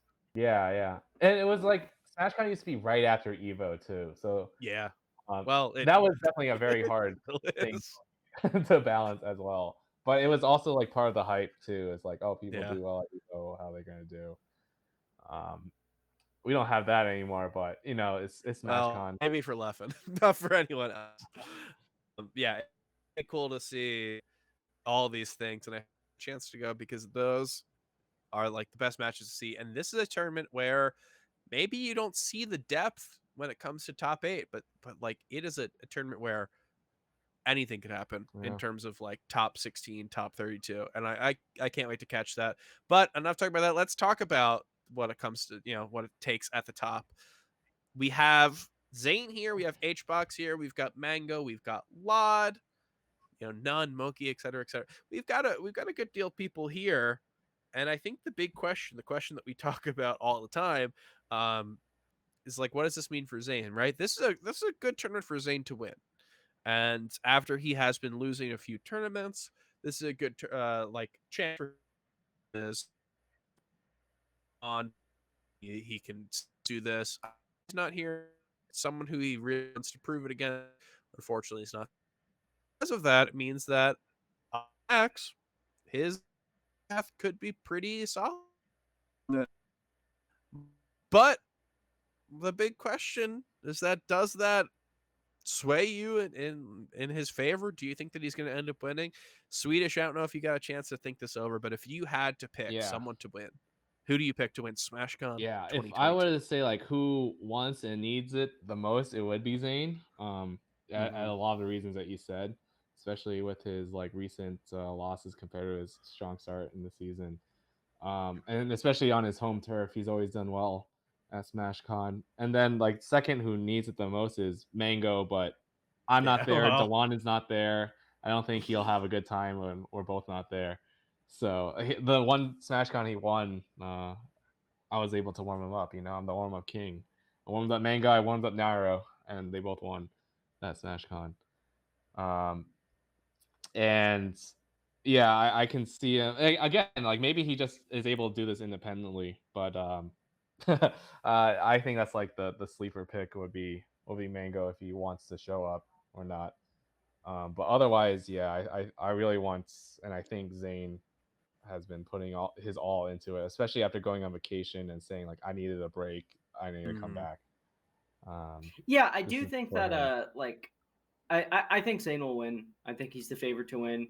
I will say, like, if he wins this tournament, even if he won it by doing something like truly unusual, like beating Axe or something, and like snapping that long losing streak, I will say, I think like what Zayn has to gain from a tournament like this in terms of like winning it and what it means, it's not so much like changing people's perception of what his weaknesses are as much as like solidifying his strengths, right? So we just saw Zayn come back from a trip to Australia where one of his strengths, which we thought was defeating, Fox players pretty reliably at the top level, has now come into question, right? So when he and Cody play another set this year, we're not like, oh, Zayn's going to destroy him like we used to be in, say, last year, right? That's now a question mark for him, right? And he's got question marks in Sheik across the board. He's got a question mark in someone like Slug, right? So I think as far as like the attendees at this event goes, this is his chance, barring a showdown with Axe, this is his chance to remind us of what he can do, right? So can Zayn still just like beat down Hungrybox like we've seen him do the rest of the year? Does that change our perception of him? Maybe not, but it solidifies what he can do, right? If Zayn beats Lot again, it's like, okay, he dropped that set to Summit. He dropped that set at Summit, but he can still beat Lod at like another tournament. If he beats Mango again, okay, seems like we thought he had Mango's number before. Now we know that even more, right? So these are kind of things like it's easy to take it for granted after the fact, but he still has to go prove it, right? So I think in any measure, being able to win a tournament like this, while it may not get rid of his Achilles heels or show us anything new, it can remind us of like the kind of player that we can see at his best and how he can perform. Is this your pick? Yeah. Zayn's your pick. Zayn's a good pick, and I think you're right. This is not like squashing any doubts, right? No one suddenly is like assuaged like completely about the idea of Zayn being number one. Cody's not here. Slug isn't here. Leffen's not here. J-Mook isn't here, right? The list, Plup's not here. The list of his weak points kind of goes on, and none of them are here. So if he wins this event, he's not suddenly, oh, okay, now he's the best in the world again. But what it is it's solid footing, right? If he wins this event, this is good for him. This is kind of a case that maybe this run of tournament losses going into the next tournament, we could see that change, right? The next tournament where maybe Cody goes or maybe Leffen goes or something like that. Like I think it does help with doubt when it comes to just being able to win stuff, even if you are the number one. Well, I guess supposed number one seed, de facto number one seed. Um, even if you are the person who's supposed to win. So I do think that'd be good for him. I think he's probably the smart pick. What if I go Lod? We talked about it earlier. Lod's probably not going to be able to enter a ton more tournaments this year. Lod is someone who's been super good. And I think that if you wanted to craft the perfect tournament for Lod to win, it would be close to this. Probably wouldn't have HBox, but sometimes adversity, you you're able to shine through it. So, do I have a real reason as to why Lod could win this? Somewhat. I mean, he's been able to take sets off of Mango. His bracket path, which would be going through Mango, going through Polish, who super good. Peach, both of them are great at it. Um, Lod did win the last set, so maybe he's got the upper hand. He's got a bracket path that isn't too bad, and the idea of Zane having Axe, if you have someone who's a little who is going to be tough, like Zane would be for Lod, if you have someone who's able to take them out beforehand, even if they might not even be on your side of the bracket, it's it's good, right? It's something off your mind. I also believe that Lod might be on the side of the IBWDQ. So there's a likely scenario where Lod plays Mango, or beats Polish, beats Mango, beats whoever takes the spot of IBW, and is suddenly in winners finals. Maybe plays Zane, maybe plays HBox, maybe plays maybe Null beats HBox and Axe beats Zane, and Axe beats Null, and it's Axe Loud winners finals. Do I think that's going to happen? Probably not. But or Moki, HBox has Moki and Null on his path, two people who've given him trouble. So I don't know. Is this something where I think Lod has the best chance to win? No. Do I think Lod could actually win? Yeah. But I put money on it? No. but I do think that it's a more fun pick than Zane, and I honestly do think that, as weird as it sounds, there's good reasons to believe that with his path, he could make it pretty far. Because when I look at HBox's path, Moki and Null, those are scary. We talk so much about how scary Axe can be, and Lod's path doesn't get scary until he gets to Mango, and I don't think that's as scary as the other two. And then it doesn't really get scary until he probably has to play Zane or HBox. So I don't know. Is this Lod's chance to win? Probably one of the better chances that we get to see in a while. So I hope so that he can pull it off, and then he never comes back to Melee, and then we all wonder what could be. That'd be sad but very fun. So I will pick Lod. Look, I don't think it's I think you explained it right. Like we I talk had to about explain Lod. myself into it because I had to I was like, why did I pick this? And I love then it. I think he's getting top 3 if I were to Yeah, I don't bet. think it's. I think especially with the Cody DQ, and I also think that just generally people talk. So I mentioned. Oh my god, you don't. All right, well, okay, I'll be right back. All right. can you okay? So Yeah. He was agreeing with you, right? I think that's we can yeah, sum he's up. agreeing with me. I'll Yeah. take that. I Well, I think I think think it's a great tournament for Lod, even though he says it's not going to be for him, but that's no, how that's what people that's say what we though. always say. That's how People talk about. we always talk about it. I think Ginger's Yeah. going to do well. He's Oh probably my going to get. god, we never talked about I Ginger. know he has a good bracket path for him, especially since he's on the Cody side. Yeah, I can see him easily getting winner semis. Even yeah, if Cody was here, I think he was able to do it as well. And yeah. then That's a good path for him. And yeah, like none is also a question mark, or which none we'll see, right? true. Yeah, yeah. I mean, Nunn versus Zayn, we've always kind of, I think people's eyes have always kind of been on Zayn versus the Falcons, and it's always been on Zayn's side, but it's still fun to see. Yeah, So yeah, exactly. we'll see. This is definitely something where I, I don't know. I'm in complete honesty. This is something where maybe a little disappointing if you just look at the entrant list, especially for something that it's supposed to be one of our biggest majors of the year.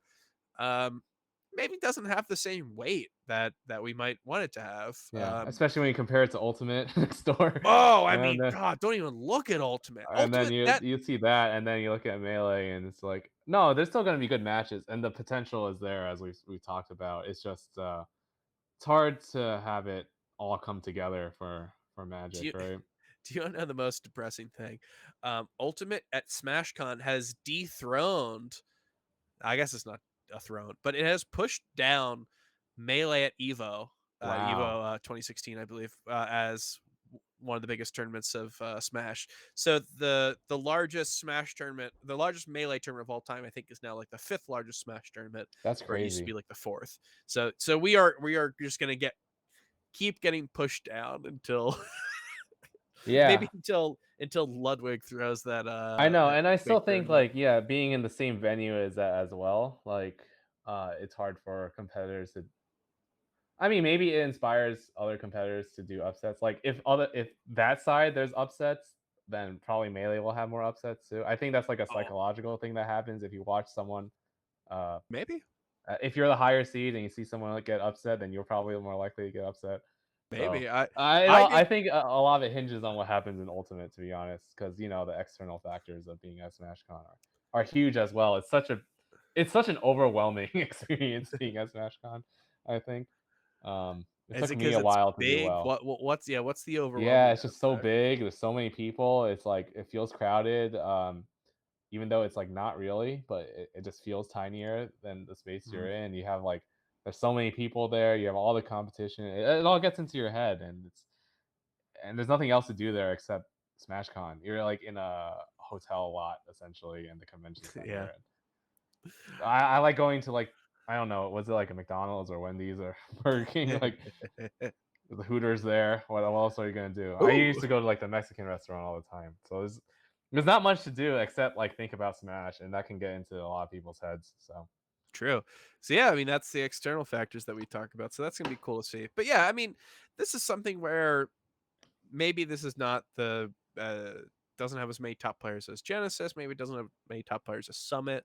And maybe that could be disappointing to people if you just look at the seating straight up, or if you look at the attendees list. But what we've talked about this entire time, I don't know. I think it's going to be fun. There are yeah, there's gonna be so good many melee. people here. That's for Yeah, sure. That's the good part. I would love to go if I could have. yeah. Well, I'm excited to see what's going to happen. That'll be super fun to see. And yeah, I guess we can. We'll just have to wait and see in that part, see what comes out of that. So let's move on. We're almost at the end of the show. We've got a few things here though. Um, you are a patron, so I am you I might am have a seen patron. this, I'm a 1 year but patron. I do not um, even know where to go for this. So if you explain what these are, it would help me in the future. we've got so every week we've got guest or guests on, and then we let our patrons ask questions that can will be used on the show. Now the thing that our patrons know, they have oscillated back and forth between good questions and bad questions so frequently that every week I like basically say, okay, it's bad this week. And then they will get good the next week. And then I'll say, oh, yeah, pretty good questions this week. And then they'll rest on their laurels and get bad the next week. Now, luckily, we are in a good week. We've got some good questions for you. So I'm going to ask you some questions that were asked by our patrons. And feel I free see it now. to. Yeah, I'm in the patron content. Oh Oh, yeah, and no. Leffen did lose to two people that didn't go to Evo, but the second place was like a Overwatch player, right? That's like way more competition than any of us have ever had. And then An Overwatch I play? I don't I don't know, to be I honest. don't even know. Second place at Guilty Gear Strive, I think, was a player who really hasn't. Whatever. We don't need to get in. Yeah, yeah. Okay, I let's literally don't know anything about Strive. We needed someone new Strive on here all right, to help let's explain Evo more because it was insane. It was weird. true. Let's get to something we do know about. So this is a question from question superstar SSB Seal. What are your feelings on 2022 being the year of Sheik? Dude, it's great. Ever since like Spark came on and it said Sheik is the best, I've like slowly transitioned to that as well. I was like, yeah, it ended up becoming like the Sheik Duo is my least favorite matchup because I'm like, dude, I just hate dealing with like the long limbs, the fast moves in a row. getting dash attacked by Sheik as like Fox is my least favorite feeling in the game. Like getting dash attacked 4 times in a row into fair into edge guard. That feels worse than wobbling to me. So I think the fact that it really is just like Jmook and Plup doing their usual stuff at this point, or I guess Jmook isn't usual, but Yeah. yeah, it's just like super cool to see everyone like have faith in the character and just like play well, play fast, play good. You know, that's all it really took is like to not do dumb things because when you that's like the bad part about Sheik is like you do a bad move and it feels really bad and you get wrecked. But when you don't do anything bad, you just dominate. It's kind of crazy. Like that's when you know it's a good character. It's like when you do the right things, you win. It doesn't happen with every character in the game. So Well, let's piggyback off that one. You talk about the domination. Our next question is from Jackzilla. When does Solo Sheik win a modern major? Over or under 6 months? oh man. It's a So tough this one. I know. So basically this is Jmook at this point. uh I think I mean if Shine is a major, then Jmook can win that. So I don't know if it'll be considered a major though. So yeah, I think it'll be under 6 months then. No. And he's going to a few more tournaments in the year. So and I think Plup could have done it, but he loves playing Fox. Um and I think the last tournaments he went to, he did a lot of Fox Pseudos, and Mhm. he like won. He could have done it as Solo Sheik, but he doesn't want to. Maybe we'll rig a bracket so it's only like Lethen only plays Marth the entire time. We'll like just somehow he plays, you know, like a bunch of Marths in round one, and then his like his path to the finals is he plays like Logan into Kadorian into Zayn twice or That'll be something. amazing. We'll rig something, but yeah, I think you're right. I would say under myself. And then this is our last patron question. This is not from a patron. This is from a member of Melee Stats who snuck in there. This is from Ambi. When are we going to see the Luigi again? God. Definitely like never. Luigi's like pretty bad. um, I haven't played on unranked, so Okay. and I realized like yeah, this is a lot harder than I remember. It worked well when people weren't so good at DIing and surviving things, you know. True. Yeah, I look at dude, Eddie Mexico at Smash Factor was like the greatest thing ever. He had that like Insane. one like kill off stage game. I was like last stock, and he just like side B's twice. I forgot who that was against. Like literally, you need to have like balls like that in order to make Luigi work, and that's way too hard to do. Only someone like Eddie can do that. Well, how about this? This isn't a patron question, but I feel like if our viewers don't get any closure on this, then they'll just be like going crazy yelling at their podcast app. We talked about this personally, so I think I kind of know. But what do you have any plans for the rest of the year when it comes to Melee? I think Yeah, everyone's yeah. kind of thinking about I this. know, yeah. I definitely wish I could have went to more tournaments early in the year. Hmm. Like was gonna go to Genesis when it was the original date, but then Mm. the COVID wave happened after ours, so that was unfortunate. In California, I mean, not you. I don't even know if you're in California or not, but I don't think I'm you not. are. I will I, keep my I will keep my location a secret. I know, yeah. I was like, wait, that was the wrong descriptor. But then, yeah, it's just been hard because it's like the transition from med school to Hmm. residency. Like, I can theoretically go to Apex because it's 15 minutes away and it's during a vacation. It's just like, man, who wants to go to Secaucus, New Jersey, though? I don't even want to go to Secaucus, New Jersey, and it's 15 minutes away from me. You know, I had to explain to people. Uh, Shout outs to Okamead. Okamead is a London former TO, very very adamant about how he's not a TO anymore. Very good Pikachu, power ranked in the UK. Keeps telling me he wants to go to Apex. I'm like, hey man, if you're gonna travel like from the UK, I think you should pick like Big House or Yeah, something. and And he's like, why not Apex? And I'm like, I don't think you want to be in Secaucus.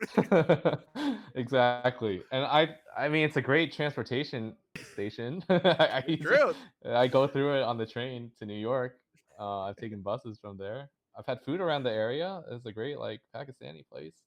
But Yeah, I'm thinking about Big House. That's gonna be my thoughts for the next 2 weeks because Mhm. I could go. I have like an elective that I don't think I work on the weekends, um, compared to like what I usually do. Mhm. So that's like a possibility. And Dewan is going to Big House, so Ooh. that's like a huge factor. I think like after the lame after parties and Wave Dash, then I just like need someone like Dewan to have fun at a tournament. Um, It sounds tough because you had the it sounds like the after parties that weren't lame gave everyone COVID. I heard that's so true. many That's stories true. about how cool the Gommel And after it party wasn't like was. they weren't like bad at Wave Dash. Mhm. It was just like not planned. If it was planned out better, it would have been like amazing. It was just like True, nothing was yeah. ever nothing cohesive came up in the end. And then like I was just like on the beach alone. And I was looking around at night. I'm like, dude, why aren't Smashers coming to the beach at night? This is like an amazing feeling and everything. And Tawan actually like messaged me that like, dude, no one came to the beach at night. I was like, yes, like things like that are just like Damn. things you want to do at a tournament that you can do, and that's Buyer's what market. I feel like that's what Mango has said too. Is like, is this tournament has Delon going? So Well, I I mean, understand now. I think the good news is, even if you're up in the air about some stuff, I think that the takeaway that people can go home with is that we probably are going to see you again. Yeah, yeah. I wanted to go to other things. It's just I have literally a local like a 5 minute walk from me. Um, like I think it's NJ Fight Club, and it's Oh just like on yeah. Sundays, and like sometimes I work Sundays, or like it's my only day off of the week, and I'm like, Mm. it's like a well run tournament and everything. It's just like even though it's 5 minute walk from me, I don't even have to drive. I'm just like, dude, I'm so wrecked. Like otherwise, if it was a weeknight, I would rather like go to like I'll be tired from work, but it's like not a big deal to like go from work to there rather than like I go to a tournament and then I have to prepare for work the next day like after like no rest. So it's like it was really hard this past month to go to that.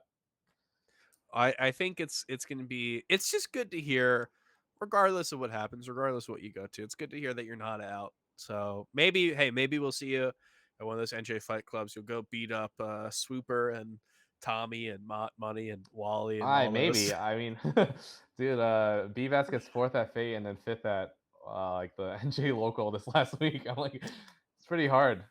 People were not happy about the tweet that was made saying that he's yeah, there was a tweet that was made and it was talking about how oh, you got fourth at Fate, but he might not get fourth at the Jersey local that happened today. And then It was true. It was yeah, the it's really next true. local he went to. It Yeah, was and then true. So Super yeah, gets top 30 in the world, and he got second. It's just like, that's insane. dude, NJ is hard. I get really surprised. Like the stage selects I went to, I'm like, dude, I don't know how I did not lose. Like a lot of the time, that's how I felt. It's a tough region. Well, we're coming up on the end here. I was kind of waiting to see if Edwin came back from his journey, his nightmarish hellscape journey, but seems like we might have to end the ship, to end the ship, to end the show without him, to guide the ship home without him. We've got one last thing that we do here. We have a segment where unofficially named, but everyone knows it as touching grass. This is our segment where we kind of talk about what's going on in our lives outside of Melee, considering we talk so much about Melee. I understand that you, uh, the reason why you're on the show is because you had a return to Melee, so maybe you've got a lot going on. But I will go first, so you have some time to think.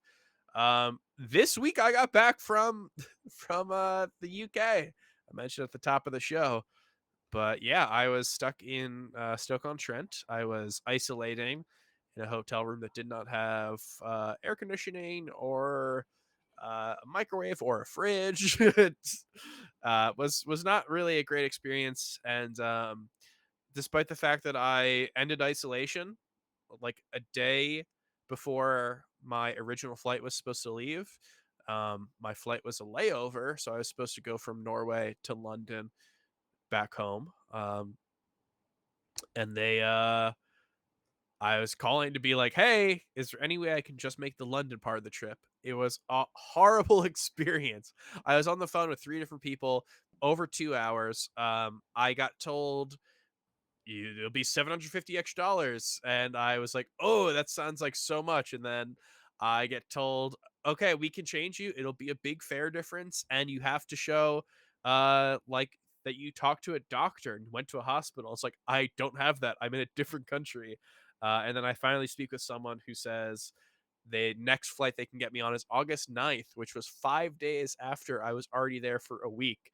And I almost started to cry, and they got me on an earlier flight. And then I went to ticketing, and they refused to ticket me because they said my upgrade shouldn't have gone through because I didn't pay for it. But I made it back. So is that my thing? Could that be my touching grass moment? If not, while I was in London, I watched Amazing Spider-Man 1 and 2. I watched Into the Spider-Verse, and I watched Spider-Man 3. Just a random smattering of Spider-Man movies. I think the Amazing Spider-Man movies are bad. It's actually so funny. They're not good. I've never seen them. But it's just like the first one is like if you took the first Tobey Maguire, Sam Raimi Spider-Man, and you just did the same exact thing. But you wanted to like it's the meme of like, yeah, you can copy my answers, but change it so it's not the same. Every single change they made was so much worse. It's so funny how it doesn't feel that different of a movie, and yet every time they do a different choice, it makes it worse. So if you want to see that, just to like have any interest in seeing like how the butterfly effect of like how small changes can make a movie incredibly worse, I would say that's a good movie to do so. And I would recommend that only for that. I would not recommend getting COVID in Stoke-on-Trent, England. So those would be my things for touching grass. But yeah, I mean, I'm sure you've got a ton because you've got a lot of stuff outside of Melee. But yeah, is there anything in particular that's been going on with you recently that you want to highlight? Yeah, I just like listening to what you were talking about. Just I have nothing really going on. I can't do much. I start residency. I go to work. You know, You're a I busy introduce man. myself as Dr. Blue, and it just like the days go by over 12 hours a day, and then and Jeez, then yeah. like wow, the month went by. Oh wow, now I can actually take a break. So that's how it's gonna be for the next couple of years, and maybe even 3 more after that if I want to apply for a fellowship. So nothing too fancy on my side, but I gotta say, like just like in terms of touching grass, just Did you do anything fun? I mean, you touched sand. You were on the beach. I Did you touched do sand on anything the beach. fun outside of Smash when you went to Oceanside, San Diego Oh area? yeah, I stayed a couple days and I literally just touched sand for a couple days afterwards. I'll surf next time, but I was like, dude, I don't think I'm physically fit enough over there to do that and to get battered by waves. So, Any good food? dude, tacos were really good. I wish I just had more of them. And I played a lot of doubles with Baba Ganoush, Santi, and Khalid last Hey, that's day. melee, man. That's melee, but I But learned that probably should have not played as much melee, even though it's as fun, and I should have eaten more like Mexican food over there because mhm. that was insane. Also, their pizza sucks. Acai bowls were the best I've had, so All right. I got inspired by the beach, and then just like wherever you are, just like go outside. I'm enjoying my area by the hospital. It's like right by New York, across the Hudson. So just like spend time every day, just like look in the distance, like see where you are. And I think one of the biggest things I had in like when I first started like traveling for Smash, like 2017, I was in New York at the time, Mhm. and then I was like at the end of my 1 year in New York, I was like, shoot, I should have been here more often. So yeah, Yeah, just appreciate where you are at, and it could be worse. Like I can't even say the town you're from. Like if you imagine if you're stuck there, I don't say I'm not from you Stoke-on-Trent. you're not from there, but imagine if you were, and Anyway, then and well, then yeah. and if you're stuck in that hotel room the entire time, and then you're like, huh. Yeah. So I let me say this about the hotel. Last time we did an episode, um, I was actually on despite the 5 hour time difference because I was just like, fuck it. What am I doing here? I'm just in a hotel. So I actually stayed up till 4:30. And then Edwin compared staying up till 4:30 to when he stays up till 11:30 to be on the show. I'm like, it's not the same. That's not the same, man. But after that day, I think we did that Tuesday or Wednesday night. My isolation ended technically, and then I just went out the rest of the day just to be safe. I stayed in the rest of the day, just to hit the full 24 hours plus whatever they said. Hmm. Um, and then the next day, I got a little chance to walk around before my train back to London. Stoke, not a great place, but they did have a park there that was cool. Let's go. So I got to go around. They had like a little pond that was very cute, and I don't know, not too much, but I don't know. I will say my first time traveling outside the U.S. Uh, first time getting COVID. Well, so what? Not perfect, but I don't know. I'm willing to go to Fate 3. How about that? Oh I'm willing wow! to give them Even one more after all that, chance. isn't that on the beach? That's what I saw. That's on the beach. So that's not going to be in Stoke. Hopefully the food is better because, man, being stuck in the hotel room. I mean, I don't want to. I'm not like this is not the worst experience that anyone could ever have. I understand that, um, but like the food was bad. I kept ordering shit, and I was like, oh, like 4.4 stars. You And it order was something different every time, and it just come back more.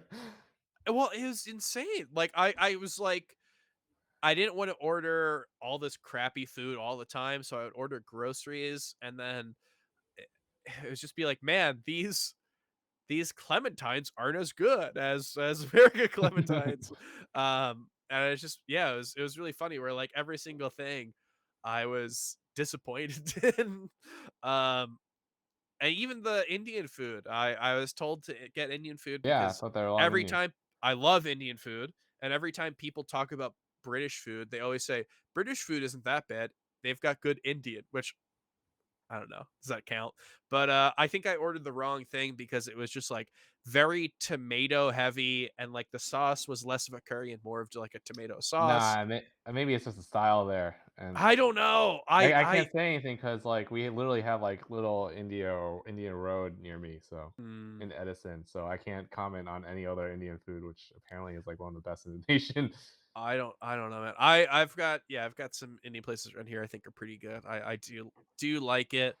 The issue is that I saw korma. I love korma. That's my thing. I saw korma and I was like, no, let's go crazy. And I ordered something I've never heard of. So maybe it's on me. Maybe I won't blame Britain for one thing. Yeah, But yeah, yeah. Like let's give them a little break. let's give them one little break. But yeah. I mean, you talked about how crazy lifespan, 12-hour days, all this type of stuff.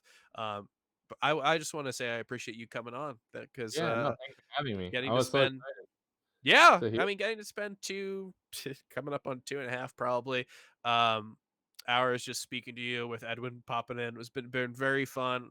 Been glad to speak about all this type of shit and good to hear all of your input on it. If there's anywhere where people want to find you, where can they do so? Yeah, I mean, at this point, I'm mainly doing just I'm on Twitter at what is my Twitter? I mean, you have it on. I think you're SSB underscore Yeah, Swedish, if dude, I it's had too to hard to get guess. a new tag. Like I've been Swedish underscore D for a lot of other things, but dude, Twitter is so hard to get an original tag these days. And then I'm on Metafy. I don't even remember my Metafy. It's on my Twitter. Yeah. And yeah, dude, it was. I love seeing the Metafy kids. I actually had some people there, and we got to hang out and talk and stuff. It was great, and they've been doing pretty well. So um, I think the platform is actually pretty good. Still cringe advertising and vibes, but I think it's like it has potential and Did you um, start because Mewtwo King DM'd you? uh I think I just said he was a reference so I'd help him out, but Okay. I was gonna do it uh when I freed up more anyway. So uh he does still message me. It's like, hey, you should join Metafy. I'm like, dude, you were my reference. I said to like I've been here for like 6 months on Metafy already. The grind never stops. And then I'm just like, and he's like, "Oh, okay. Are you sure you gave me gave the reference to me?" He said my name and stuff. I'm like, "Yeah, I'm pretty sure." I literally like talk. And then Gar from Melee is working on it, So like Well, that's Gar sick. is like a phenomenal player, human being, tech guy. So like I have faith in someone that would hire Gar and he's on it. So it's been getting better. I think the platform is pretty good. It beats being. I was just using Google Docs before, and now we have like a player. You can save notes, all that, and I talked to a lot of people on there. So good Sick. stuff. Yeah. So they can one more time, just so everyone Yeah. make sure to follow. So they can follow you on Twitter at SSD_Swedish. And then my meta is Swedish_D. So okay. and I'll eventually go back to Twitch one day. Too hard, man. Yeah, well, you're doing 12-hour days. It sounds difficult. One and I 12. Crazy. Well, at least right now, it was. Yeah. I'll have easier times. I only have to do that like hard stuff like 5 months of the year. At least. Okay, only almost Almost half half. a year. Okay, well, more than half where you don't have to, so that's good. Yeah, I mean, I hope to see you back on everything because it's been a delight to have you on. And it's one of those things where you don't realize how much you miss the Swedish Delight Chic until you get to watch it again. I know, it's crazy. And I didn't expect to do so well too. It was like the only games I lost were the people I lost to. Just 3-0 to everyone else. That's Too insane. well. It's just like, it's the talent's still there. It's not a skill issue. Yeah, that was great to see you, and hope we can catch you at something. And for us, if you want to catch us while we're live, we do this podcast on twitch.tv/melee stats. It's going to go up on podcast apps afterwards, but if you want to catch it on YouTube, it's going to be at the Melee Stats archive on YouTube. And while you're over on YouTube, you can go to our main channel, Melee Stats. That is going to be our long form content.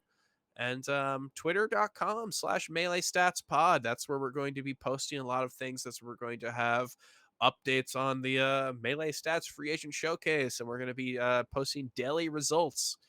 And if you want to go over to meleestats.co, we're going to have wins, Melee, and Monday Morning Marth. And is this too early to leak or tease? MeleeStats.co will soon have something else other than those two things. Something that if you're a patron, you will learn about sooner. But if everyone else will learn in the next couple weeks. I'm glad to be a 1-year patron after losing a bet, but that's a bet I'm willing to lose over and over again. Bet. It's a good bet to lose. But yeah, and speaking of which, if you just love everything that we do and you want to support us, patreon.com/melee stats. Or if you want to lose a bet, it seems both good ways. Swedish, I know that we've got one short. We weren't able to all survive this episode, but it's been really good to have you on. Really, Yeah, thanks really so much. informative. Just great talk. So I appreciate that. It was nice. It felt cathartic after a busy weekend. That's good to hear. Well, thank you for being on. I appreciate that, and I appreciate the audience for watching. Check back in with us next week because we are going to be talking about what happened at SmashCon, and we got to go over the MPGR. So we will see you then. Peace.